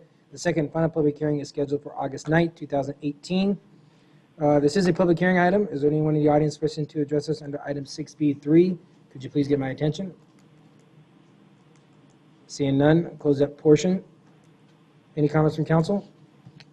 Next, item 6B4 is to introduce and hold a first public hearing to adopt a resolution for a general plan land use map amendment, adopt an ordinance for a zoning map amendment from R4 to MU4, and approve a plan area development overlay and the development plan review for a new mixed-use development consisting of a 7-story building for 264 residential units and commercial spaces on 3.37 acres for the Tempe Crossroads located at 1010 to 1044 East Orange Street. The applicant is Snell and Wilmer. The second and final public hearing is scheduled for August 9, 2018. This is a public hearing. Would the applicant like to make a statement? Mr. Wood. Mayor, members of the council, Nick Wood, Snell and Wilmer, 1 Arizona Center, and I represent Collegiate. With your permission, Mayor, I'll make a presentation. Yeah. Thank you. Thank you. By the way, I just want to say, Councilman Shapira, as a Tempe resident, thank you very much for your service to this city. And hopefully I'll see you around the halls of the law school. This project is located in the area that, as a policy matter, the council has directed us to consolidate the student housing projects. As you can see by the map, we're right along Terrace, and we're surrounded by a number of student housing projects, including several that I worked on. The district is to the south, the Rise. We were just here with the Gilbane project just last month.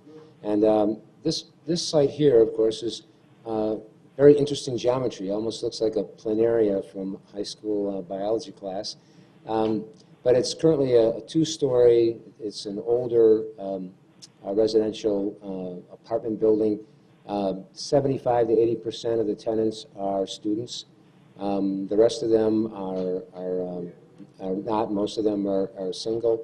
But they're all on month-to-month tenancies. They've all been informed that there's a project coming. In fact, when the seller decided to sell this project, he was very proactive in letting the folks know that this is likely going to be sold and likely going to be demolished. And the seller's working with the tenants on locating alternative housing for them, and hopefully some of that housing will end up being ours. As you can see, we are surrounded by multifamily. We're not near any single-family homes.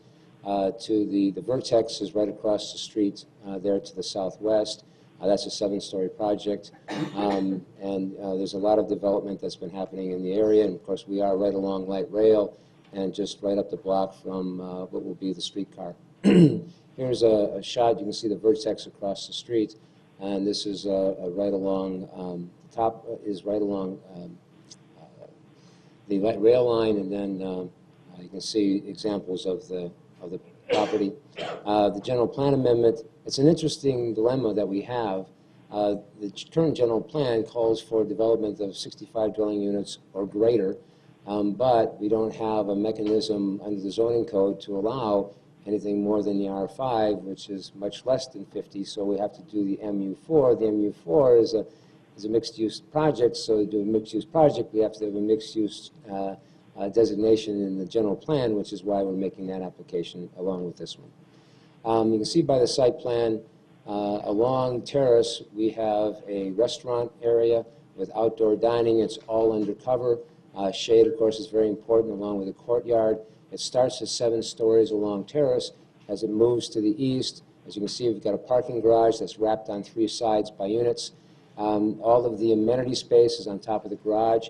And we have something very unique here that you don't see in any of the other student housing projects, whether existing or proposed, and that's basically a live-work relationship.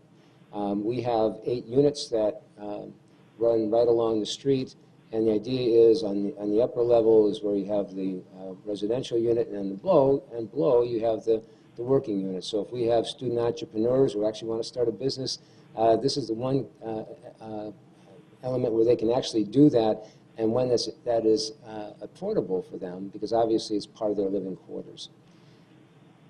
Here's a little bit better shot of it. Again, you can see the relationship to the properties surrounding us. There's also an alleyway that runs along the northern side of the project and actually circumnavigates the building and comes around. One of the good things about this project, and among many, is the fact that right now that entryway from the alley is at a 45-degree angle on the terrace.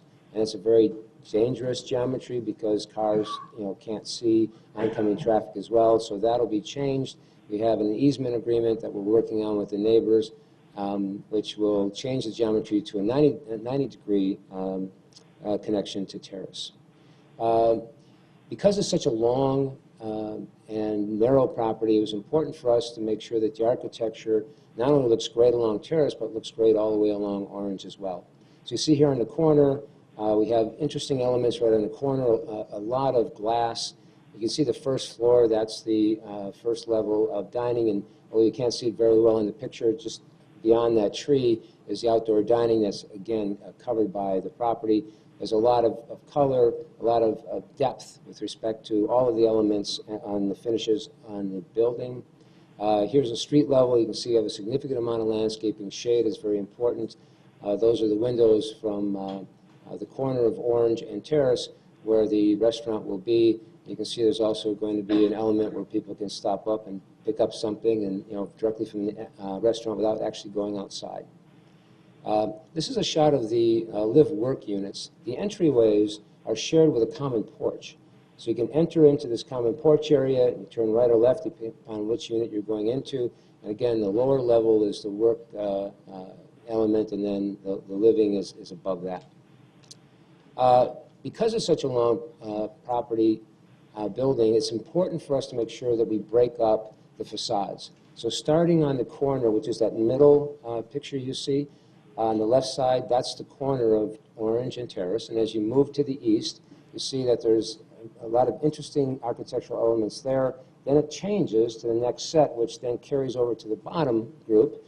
And that moves further to the east. And then we have another set of different elevations, and again and again. So again, you don't have this long building that looks like a wall. It's very interesting. It's all at pedestrian scale, which is something that we always seek to achieve.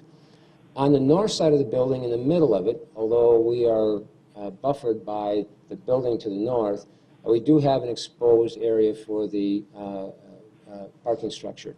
One of the things that the DRC asked us to do was add a stipulation to work with staff to provide some form of screening.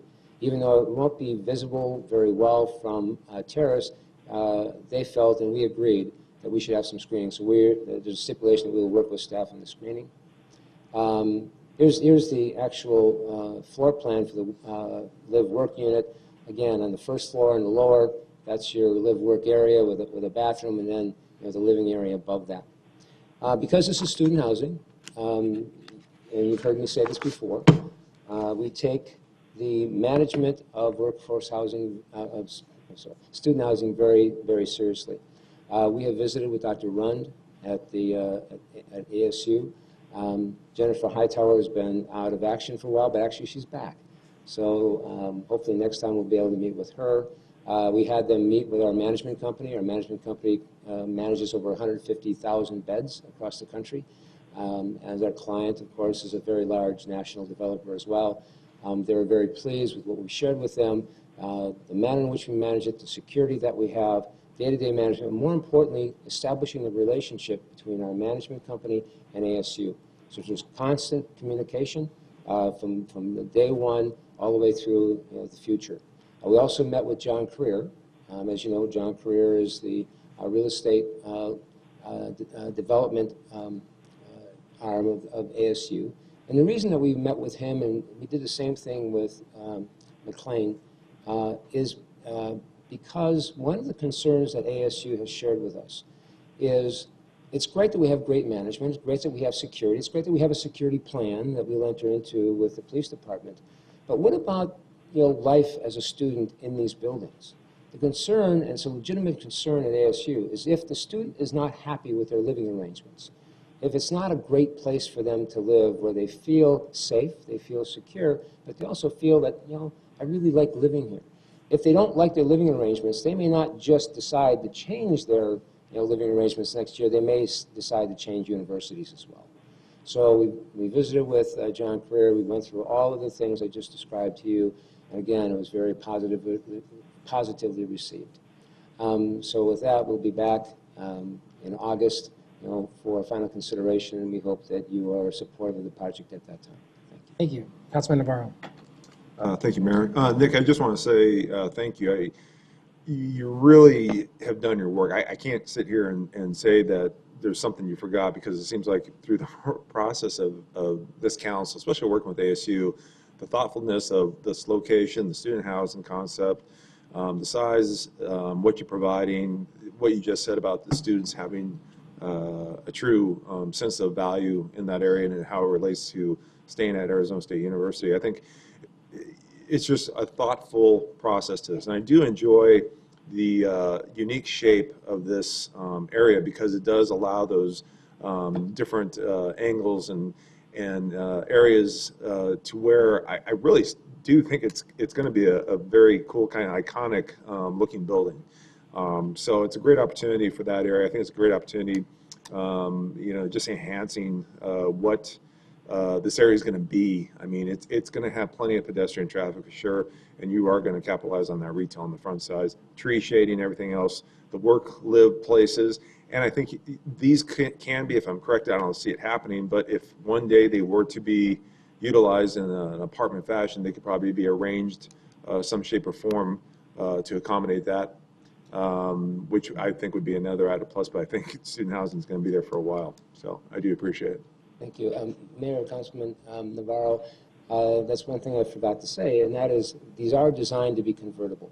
So if at any time the market says, you know what, maybe it's time to convert these to more market rate housing, the architectural design includes the ability to make that conversion. Vice Mayor?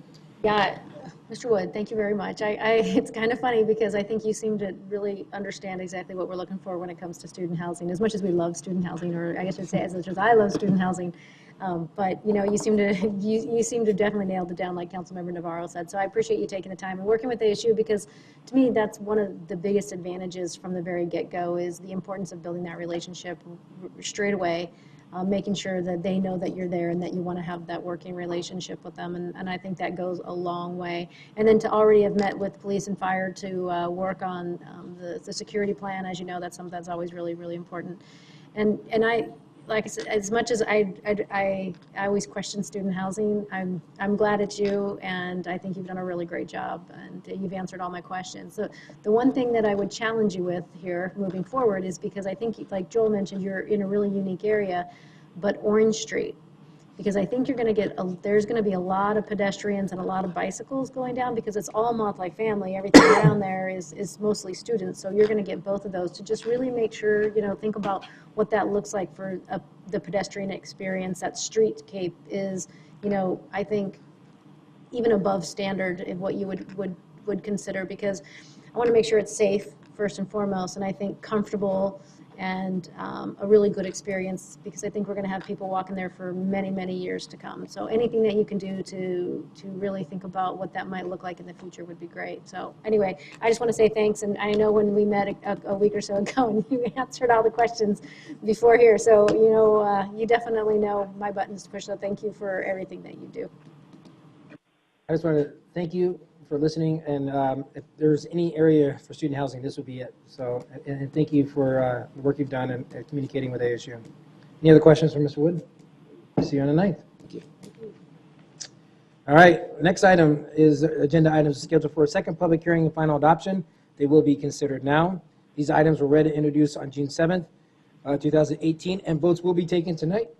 Item 6C is ordinance and items for second hearing final adoption. Item 61 is to hold a second and final public hearing to adopt an ordinance authorizing the mayor or his designee to execute a intergovernmental agreement between Arizona Board of Regents and on behalf of Arizona State University and the city of Tempe, allowing for the exchange of property. This is a public hearing item. Is there anyone in the audience wishing to address us under item 6C1? Would you please get my attention? Close that. Any comments or discussion or a motion on item 6C1? Moved by Councilmember Cubey, seconded by Vice Mayor Hernando Savage. Please vote.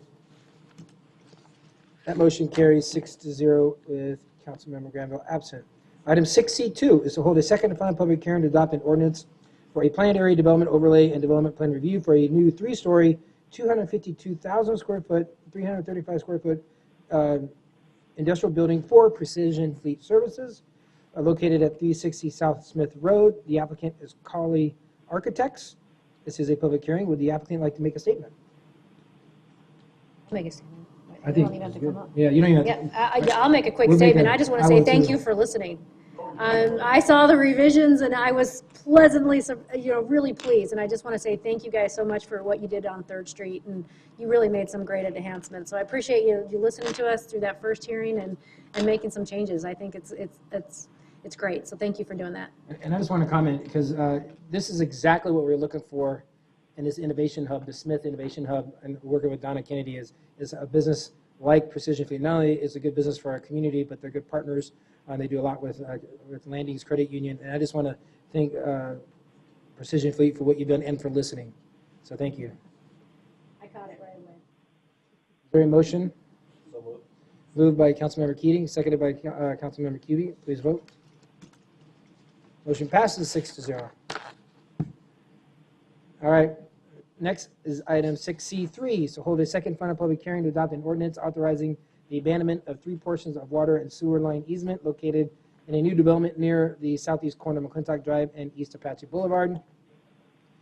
This is a public hearing item. Is there anyone in the audience wishing to address us? Could you please get my attention?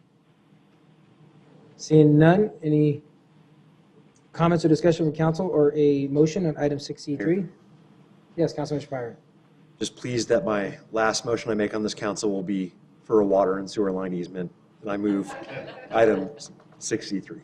It's been moved by Councilmember Shapiro. Is there a second? Seconded by Councilmember Keating. Please vote. That motion passes 6-0.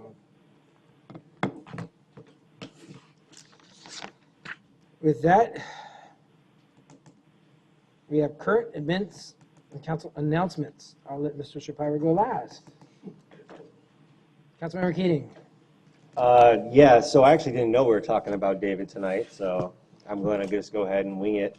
I've known David for probably about 10 years now, and I've always appreciated his friendship and his leadership.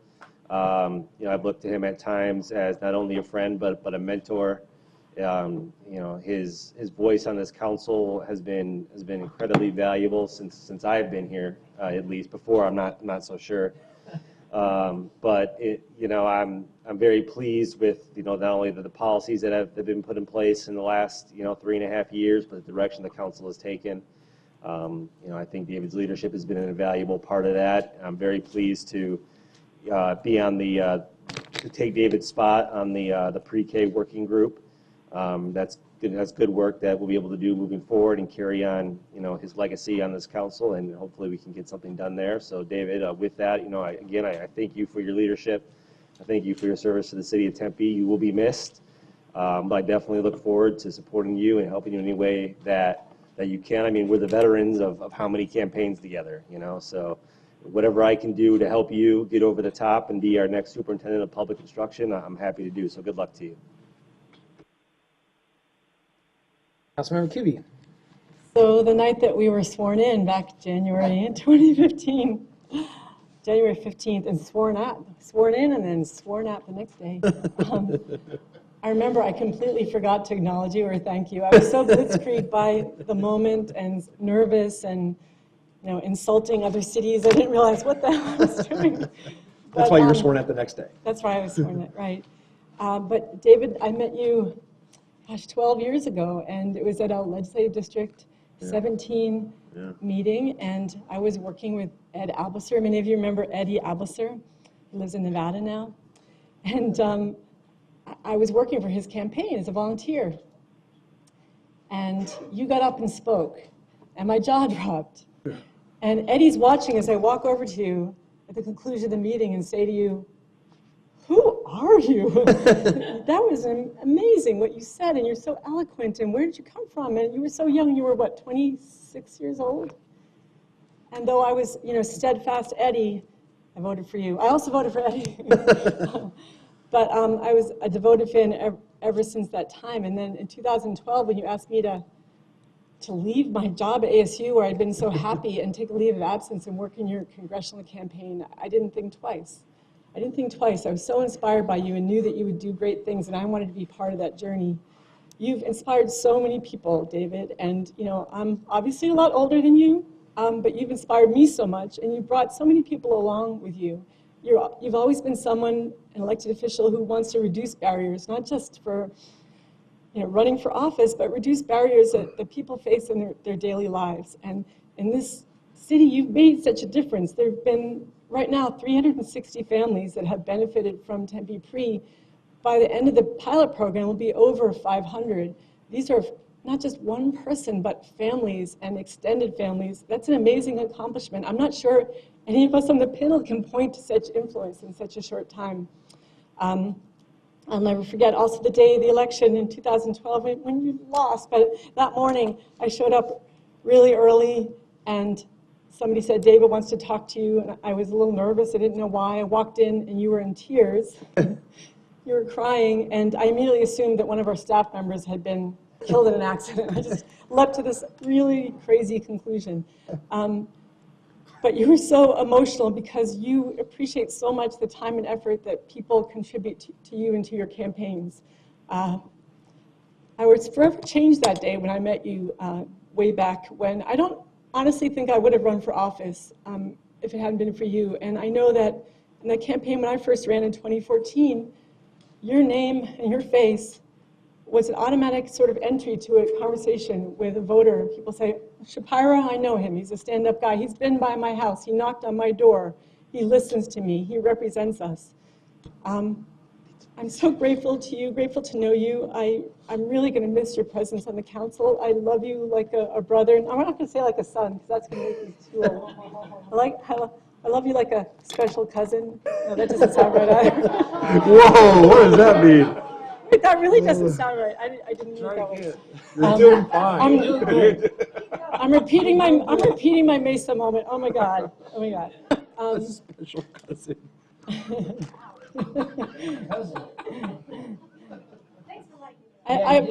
Which is good.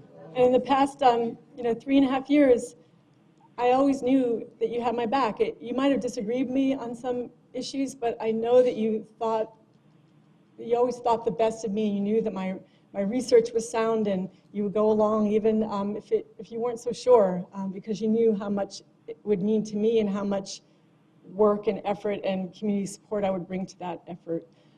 I'm going to miss you so much, and I love you, and I cannot wait till you are superintendent of public instruction. Yeah, top that, Joel. Are we special cousins? Are we special cousins? We'll never be special cousins. Dave, remember the first time we met? I remember it. God, I don't either. a decade ago. You just kind of appeared.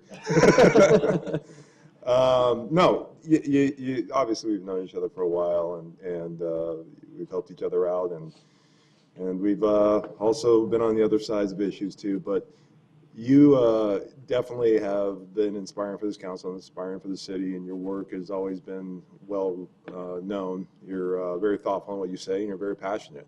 That's going to serve you well for your next election coming up, and you obviously are honed in, so to speak. So we can't be more than proud of you. You've done a great job for us here in the city of Tempe. I appreciate the passion. I appreciate what you've achieved, especially with the pre-K and taking the leadership on that. That's something that I think, obviously, for you and for all of us here on the council, just to achieve something of that magnitude is really, really very appreciative, and I'm charged to make sure we keep it going for sure.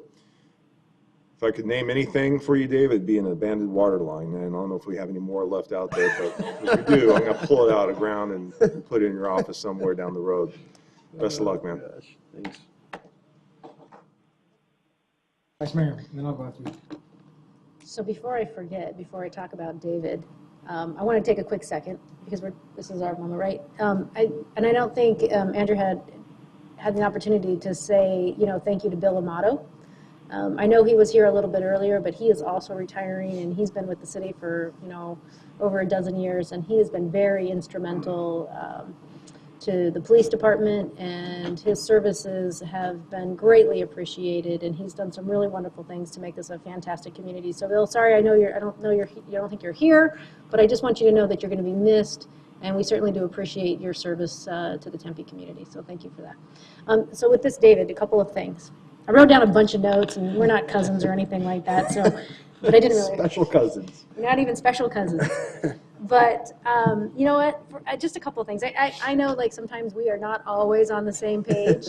Shocker. But it's always great because we really never hold a grudge against one another. And I think we have enough respect for each other to appreciate our values and our morals and our passions. And I will tell you, that is one thing I never question about you, is your passions, especially when you're talking really loud in my ear, because I sit right next to you. So I definitely know how passionate and how instrumental you've been in really pushing forward a lot of different items that maybe never would have happened without your leadership. So thank you very much for those things that you've been able to do. And really, I just want to give a shout out to your family, to Rosemary and the girls. It's been really great to get to know your kids. They're really good kids, and you got a really fantastic wife that's supported you through all of your endeavors, and looks like they're going to continue to support you with whatever it is you do. And you're a really lucky man to have really wonderful family in your life that continue to support you and love you. And I know how important that is to me, and I know that's just as important to you. So it's been great to get to know you better. It's been great to be on the same side of the cool side of the dais over here. That's right. And, and to be able to really push the city forward in a lot of really great ways. So I just want to say thank you so much, for giving yourself to the city of Tempe. All right, David, we had a chance to recognize David prior to this meeting at the Hatton Hall. And I've known you for a long time. I know it's going to be, I think it's more than 12 years. Even before you ran, you were with Terry. Yeah, that's right. Terry Goddard. And it truly has been an honor to serve with you. Obviously, we supported a lot of stuff over the years, from your congressional run to your house and so forth. And we wish you really, I personally wish you all the success in your future endeavors.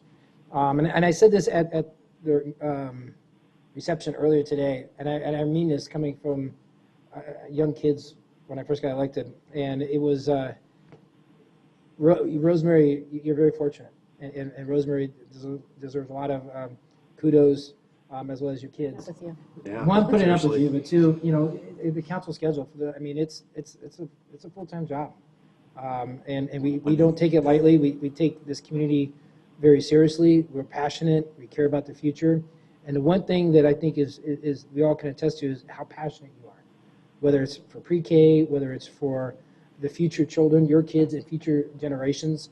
And that's something that is so exciting about serving on the city council, that we're able to make decisions that's going to benefit future generations. And to be a part of that, and I don't think you've experienced that before you came here. Maybe you did when you were on the high school board, but I know you didn't experience that at the legislature. I didn't. But I think you have a good taste now how important the work that we do, how important it's going to be even more important what you do in future endeavors. You've made Tempe a better place with your service on the council. I believe you have a record, the shortest serving elected council member, because usually we have 4-year terms. Right. There's a little glitch. Who didn't resign or quit. You didn't resign or quit. This is the way that some of the laws that the branch of government you came from did to us, but not you personally. But I voted no. Really want to thank you for your service. I know you're going to continue to do great things, and you really laid some great groundwork. And I really appreciate the honor to serve with you. And call you a friend. And next time, I don't want to stand between you and Joel, okay? I had to do that with 2 other tall people, and it's and I'm not going to do that again. Anyways, There is some other announcements I'd like to recognize. I know Vice Mayor Ardona Savage mentioned Bill Amato. Thank you, Bill, for all your service and everything you've done. It truly is important, the work that the prosecution office and all the attorneys and all the employees do, but I want to thank Bill for his years of service. And I really want to thank Dave Heck. I know Andrew Ching mentioned Dave Heck prior to the start of our meeting and his announcements. Let me tell you, I first got elected in 2000. We had pagers, Palm Pilots, for those who remember Palm Pilots, and Blackberries just came into the mix.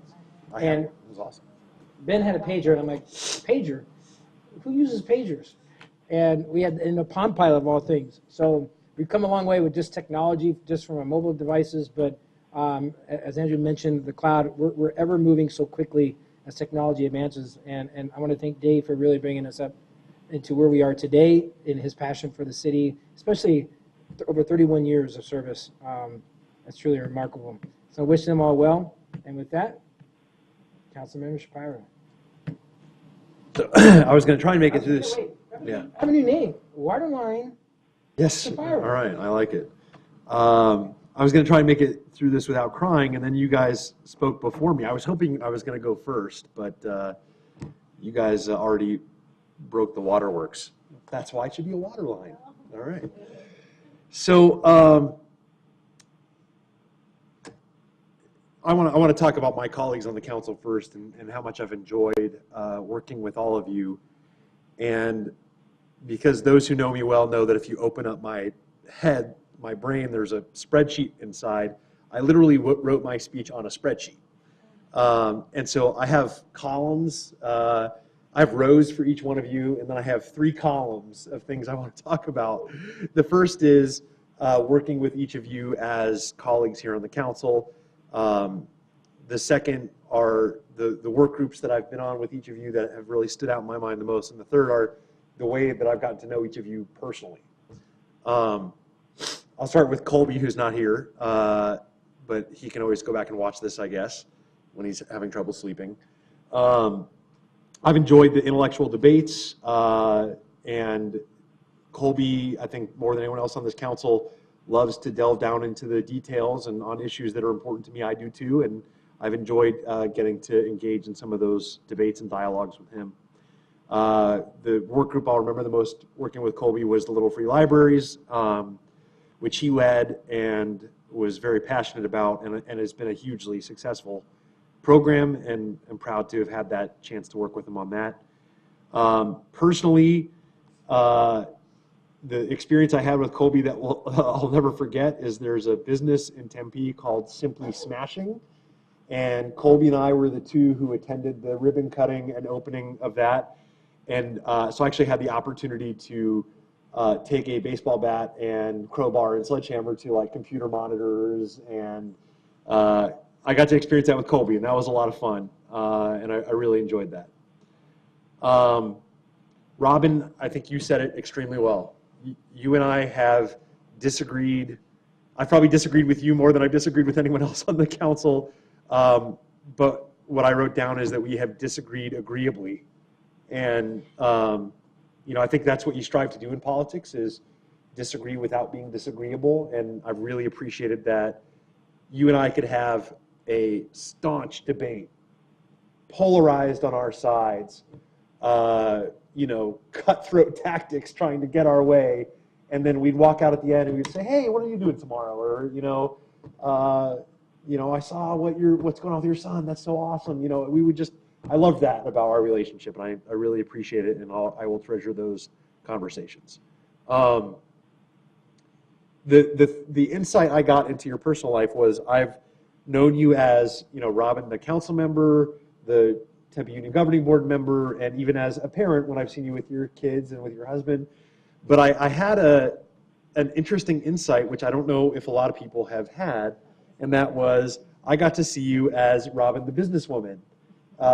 You remember when we had the branding meeting at your office, and I got to actually see you at work, and I gained a lot of respect for you as a business leader in that meeting. I mean, obviously I know that you work in insurance and have a family business, et cetera, but to get to see you in that environment was pretty cool. And I appreciated getting that insight into your life. Mayor, I want to say that I appreciate the rapport that you and I have built on an ongoing basis since I've been on the council. I think we didn't necessarily start off on the right foot on some things, but I really admire your willingness to be patient with me. And I think, again, I think if we had served another 4 years together or another 8 years or whatever, I think that our rapport would have continued to grow. And I really appreciate where we've gotten to, and your tolerating me trying to be the de facto parliamentarian, and your leadership in these meetings when we have divisive issues, I've appreciated as well. I really enjoyed working with you in the Tempe pre-work group, and again, we didn't always agree there, but we had really good debates and discussions, and I think we landed in a very good place because of those debates and discussions. And I also appreciated the opportunity for us to get our daughters together. A lot of folks probably out there have no idea that your daughters have actually babysat my daughters, and when you've come for Corn Dog Day, you bring them with you, and they've had a chance to play, and that's been such a cool way to connect with you. And you have probably known me the longest, everyone in this council. I mean, I think we met the first time in 2002 when I was working for Terry, like you said. Joel, I feel like on the council, you and I at times have been sort of like ships passing in the night. The issues that I'm passionate about haven't always been the same issues that you're passionate about. So usually you and I speak on the complete opposite issues. And sometimes our dialogue across the table or across the dais, we haven't always understood each other, but I think at the end of the day, we share a passion for this community, and those passions have connected on a few really critical issues. And that leads me to the work group, which was Arts in the Parks, that I think you and I really connected on, and I think have created a really great program for this city. We obviously work together on Tempe Pre as well, but I think Arts in the Parks is something that you and I were both really passionate about, and I'm excited to see where that goes in the future. We also connected personally on, both being dads, and we have kids around the same age, and Henley's gotten to spend some time with my kids, and they've really enjoyed that. And I also really appreciated it. It meant a lot when you showed up at my kids' school on the Red for Ed Day. That, I think, communicated a lot to the kids, my kids, to the parents and families and educators at that school that you came that day. And so I really appreciate that. Oh man, here come the waterworks.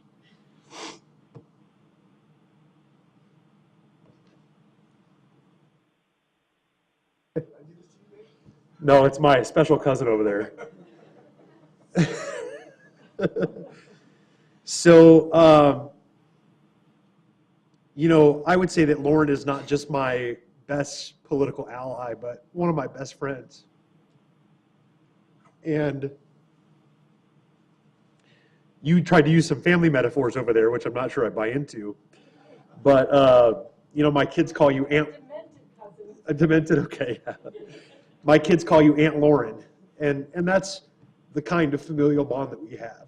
And I've always appreciated you as a political ally, but more as a friend than anything. And, when you think about if something tragic happened in your life, who outside your family you would lean on, you're one of those people for me.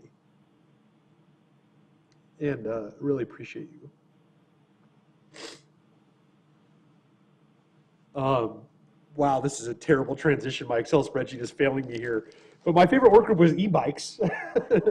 That was it was a fun, long work group, and Robin was in that work group as well, and I really enjoyed those discussions, and we brought totally different things to that conversation. I was the analytical, okay, does this speed make sense here? Does this speed make sense here? And you wanted to know, if you should get off your bike to get around a horse.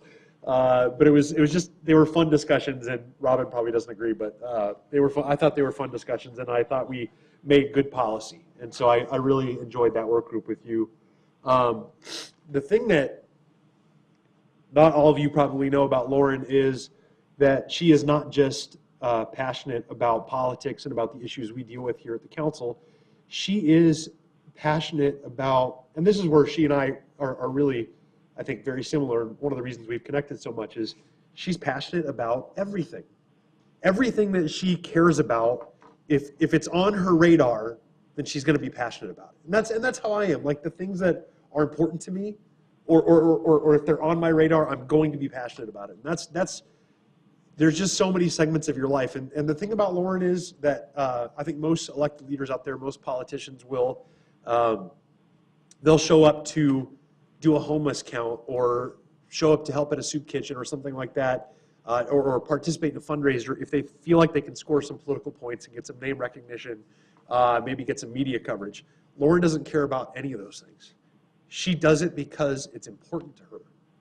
And so that's why when people come up here and they say, when they do these harsh attacks at you or whatever, I just think, God, they just need to get to know her, because I don't think you have done anything self-serving in your life that I know of, because you care so much about other people.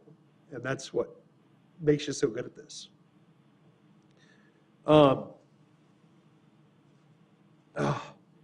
right. Randy, everyone else may disagree with this, but I think that you and I are most similar in terms of the way that we approach our work on the council. And the reason I think that is because you are very quiet on the issues that you're not passionate about.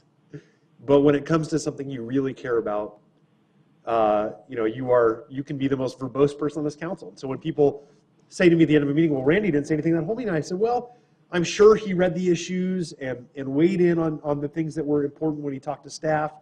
But, Randy likes to save speaking time for stuff that he deeply cares about and is passionate about. And I feel like that's how I am. There's just maybe a few more things I am passionate about, that which means I talk more often. But I've really appreciated that about you, because I don't think we all have to speak on every issue, but I love that you speak deeply and extensively and are well-researched on the issues that you deeply care about. I really have enjoyed our recent work on the suicide prevention work group. I think important things will come out of that work.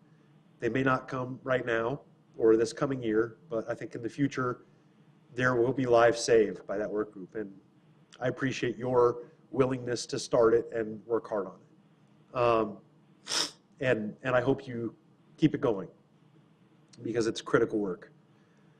The thing about Randy personally that I think people who know him well know, but not everybody does, is he is way nerdier than I am.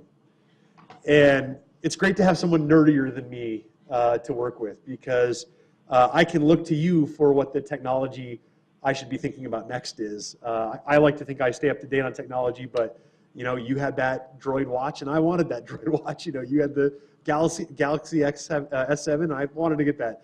I love that you care about technology as much as I do, and you've been a role model for me in that respect. I love Game of Thrones. You love it more. I love sci-fi. I look to you to figure out which next series I should be watching. So I've really appreciated our friendship over the years, and all of the support that both you and Lauren have given to me in my campaigns. So I'm not going to go through every member of the city staff, but I'm going to go through at least 30 of them. So we'll be here for about another hour and a half. No, but seriously, Andrew, I've really appreciated your leadership in the city. You may be a U of A guy, but you bleed Tempe. You live and breathe it. And the reason I know that is because I run into you on the weekends at random Tempe places all the time. I don't think you ever leave the city, in fact. It's a court order? All right. I didn't realize that was a requirement of the job. But Tempe is lucky to have you. Tempe is lucky to have you. Judy, I've loved our debates and have appreciated all of the law school advice. Much, much appreciated. Brigida, we share a vision for technology and for what the future of our city can look like in terms of the clerk's office. And I've loved working alongside you to really move the ball forward with bringing dragging Tempe, kicking and screaming into the 21st century. And I can't wait to see where it goes from here. Our other council appointee, Judge Kane, have not had as much time to work with as I did with Judge Majestic, but greatly appreciate the work you do to make our city a just place to live. And all of our awesome department heads that I've had a chance to work with over the last 4 years, both of our chiefs, Chief Ruiz actually was calling me about 10 minutes ago. I'm like, Chief, I know that you're not here right now, but you know it's Thursday night, right? So we're at a council meeting. But Chief Ruiz and Chief Moyer, just admire the two of you, and I think you both do such amazing work for our city. Have had a chance to work really closely with Naomi and Shelly and Dawn and Chad and Rosa and Rini and Nikki and Donna and her team. You guys are all so awesome. Tempe is so lucky to have each of you, our two deputy city managers, Ken and Steven. You know, I served 5 years of my 6 years in the legislature on the Appropriations Committee, and I never met a budget person as smart and as knowledgeable about the budget process as Ken is, and have really appreciated his advice over the years. Steven and I have not interacted as much over my 4 years here, but I got to tell two really quick stories about Steven. And the first is from my first week on the council, and I know he's already dreading this. And the second is from my last week on the council. The first week on the council, we had an event over at TCA, and my wife and I were standing at a table out in the lobby, and Steven comes over and says, "Okay, so you're being sworn in this week, great." And I said, yeah, I'm being sworn in. He says, "So do you have any idea like what policies you want to work on? Like, you need to create a policy agenda. Like, you know, clearly, you know, you got to get ready for being on the council. Are you ready yet?" And my wife, who is my biggest critic, and I could never imagine her doing this in a million years, says to Steven, "He's been in office for a decade. You don't think he has any idea what he wants to do with the city?" And I think Steven was, I don't know if he was familiar with my background at that point, but it was like a really strange, awkward moment. But I've gotten to know him a little bit over the last 4 years, and I know that he always has the best of intentions, and was just trying to make me be the best council member I could be. And the other story is that this last week, I was knocking on doors for InvestNet on Saturday, and they gave me a list at the rally to go knock on doors, and I went over to the Willow neighborhood, and the second name on my list was Stephen Methvin, which, by the way, if you don't know, Stephen Methvin lives in Phoenix. No court orders there, I guess, Andrew. But he has a beautiful house in a historic neighborhood. I don't blame him for not leaving it. And Stephen did not answer his door, for those who were wondering. So I called him on his cell phone and said, "Stephen, are you home?" He said, "Yes, you should answer your door." And so he came to his door, and he signed the initiative and put my sign in his yard. And I thought that was just a funny little anecdote from my last week in office. Appreciate Kristen's help over the last 3 years. She's been an amazing assistant and could not have done the work in the last 3 years without her. Sharon, you and I haven't really gotten to know each other, but have greatly appreciated your help over the last few weeks. Higgins, I don't know how you do what you do to serve 7 elected officials and to do everything from the deepest, most intricate policy work to ordering food for our executive session meetings, or making sure my cell phone is working. The most minute things that you would not imagine a chief of staff having to do to the most complex and important issues that a city deals with. You are truly a Renaissance woman, and I don't know what the city would do without you. And then the other staff who are here that I've had a chance to work with over the years, Maureen Ann Lynn, who were here earlier, obviously I've worked with the most on Tempe Pre, and I'm so thankful for their continued work there. But I know Ralph, you know, we've had great opportunities to work together as well. I know Donnie and Rob were here earlier. Greg, Alex, I don't know what the city would do without you. The city, in part, is what it is because of Donna and Alex and other folks who do incredibly hard work. Rob and all the folks at ASU, Ryan, of course, who I've worked with on a few issues over the years, and all of our staff. We're so lucky in this city to have such a great team to make this one of the greatest cities to live, work, and play in, and frankly, to be an elected official in. I'll close by saying, I'm sure you thought this closure would never come, but I will close by saying... Joel was already playing the Oscar music. I already played the Oscar music. I heard that. I will close by saying that I've had an opportunity to serve in the State House, the State Senate, the school board. This is the best elected office I've had.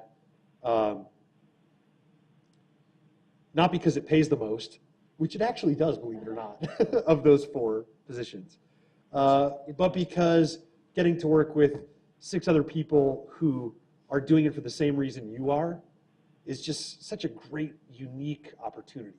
And I've really, really enjoyed it, and I'll miss it. Even if I win this next job I'm going for, which is really my dream job, to lead our state's education system, I will miss getting to spend Thursday nights with the 6 of you and all of you. And thank you for the opportunity. And thank you to the voters of Tempe.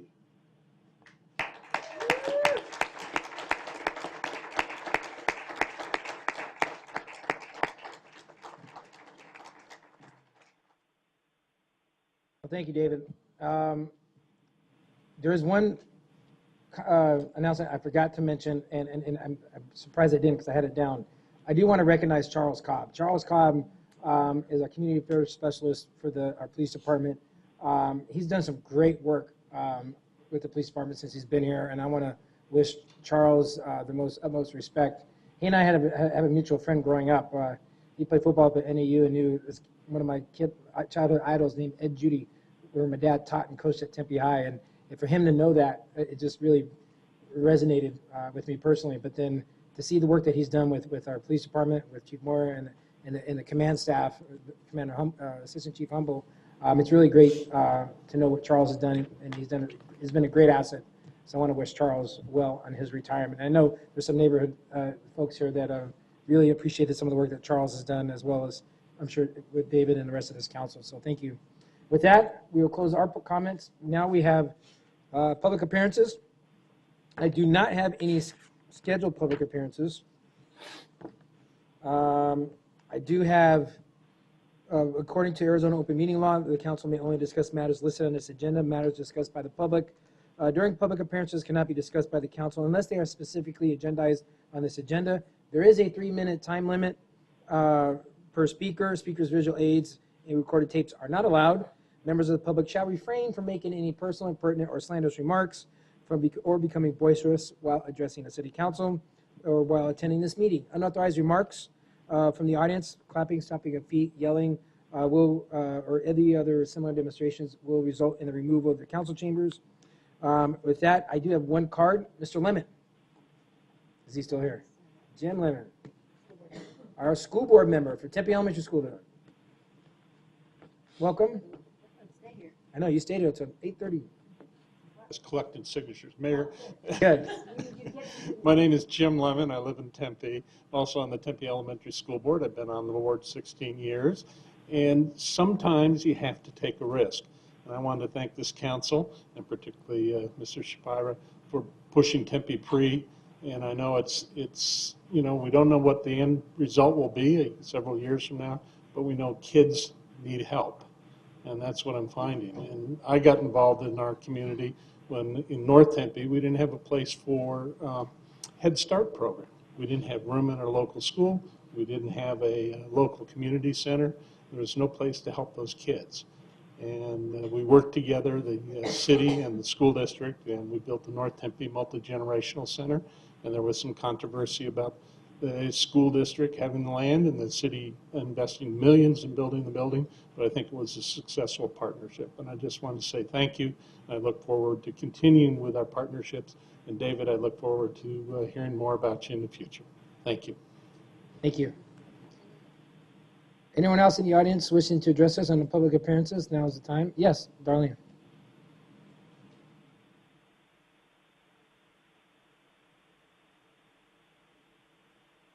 David, I want to thank you very much. I remember when you knocked on my door with your petition and that, and I met you.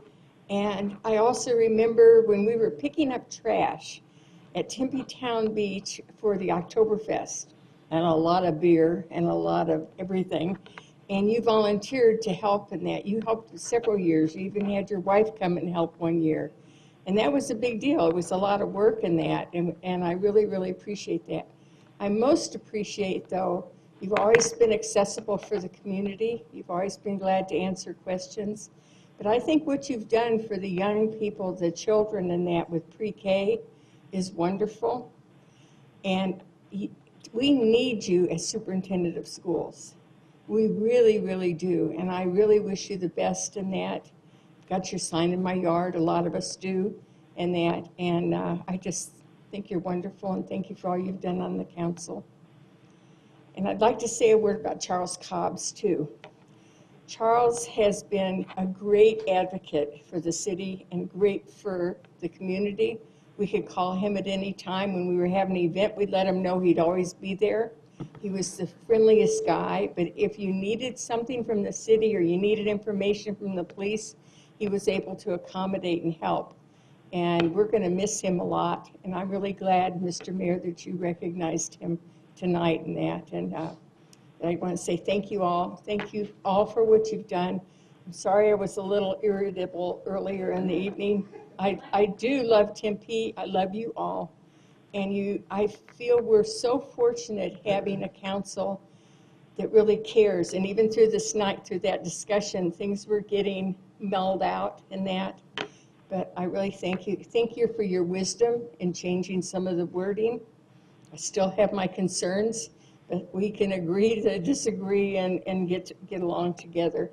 But I really thank you for helping make that better today, too. Thank you all. Thank you. Anyone else in the audience wishing to address us under public comment? Could you please get my attention? Seeing none, I'll close that portion. And before we adjourn, I just want to wish a special happy birthday to Donna Higgins, which is Elizabeth Higgins' mom's. It's her birthday. So her mom's watching, so happy birthday, Miss Higgins. She did, big time. All right, with that, we are adjourned, but we do have a special meeting that we're going to take care of in a couple seconds. And then after that, we have to go back upstairs and finish an executive meeting.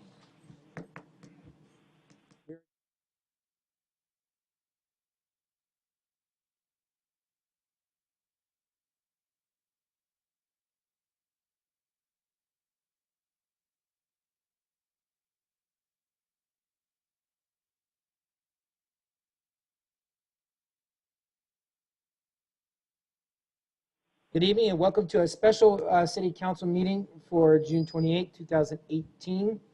I'd like to call a special meeting to order. On the first item on the agenda is to hold a second and final public hearing to adopt a fiscal year 18-19 property tax ordinance. The first public hearing was held on June 7, 2018. This is a public hearing item. Is there anyone in the audience wishing to address this council? If you do, would you please approach the podium? I also have our Assistant City Manager, Chief Financial Officer, Mr. Jones here. Is there any comments or discussion from the council, or is there anyone in the public willing to address item number 1 on the special meeting for the property tax ordinance? Seeing none, close that portion. Any comments or discussion?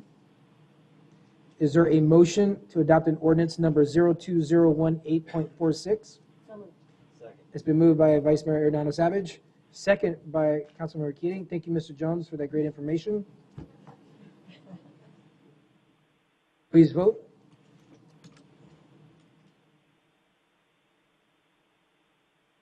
Your roll call. That motion carries 6-0 with Councilmember Granville absent. With that, we are adjourned. Yeah, we need to go back upstairs.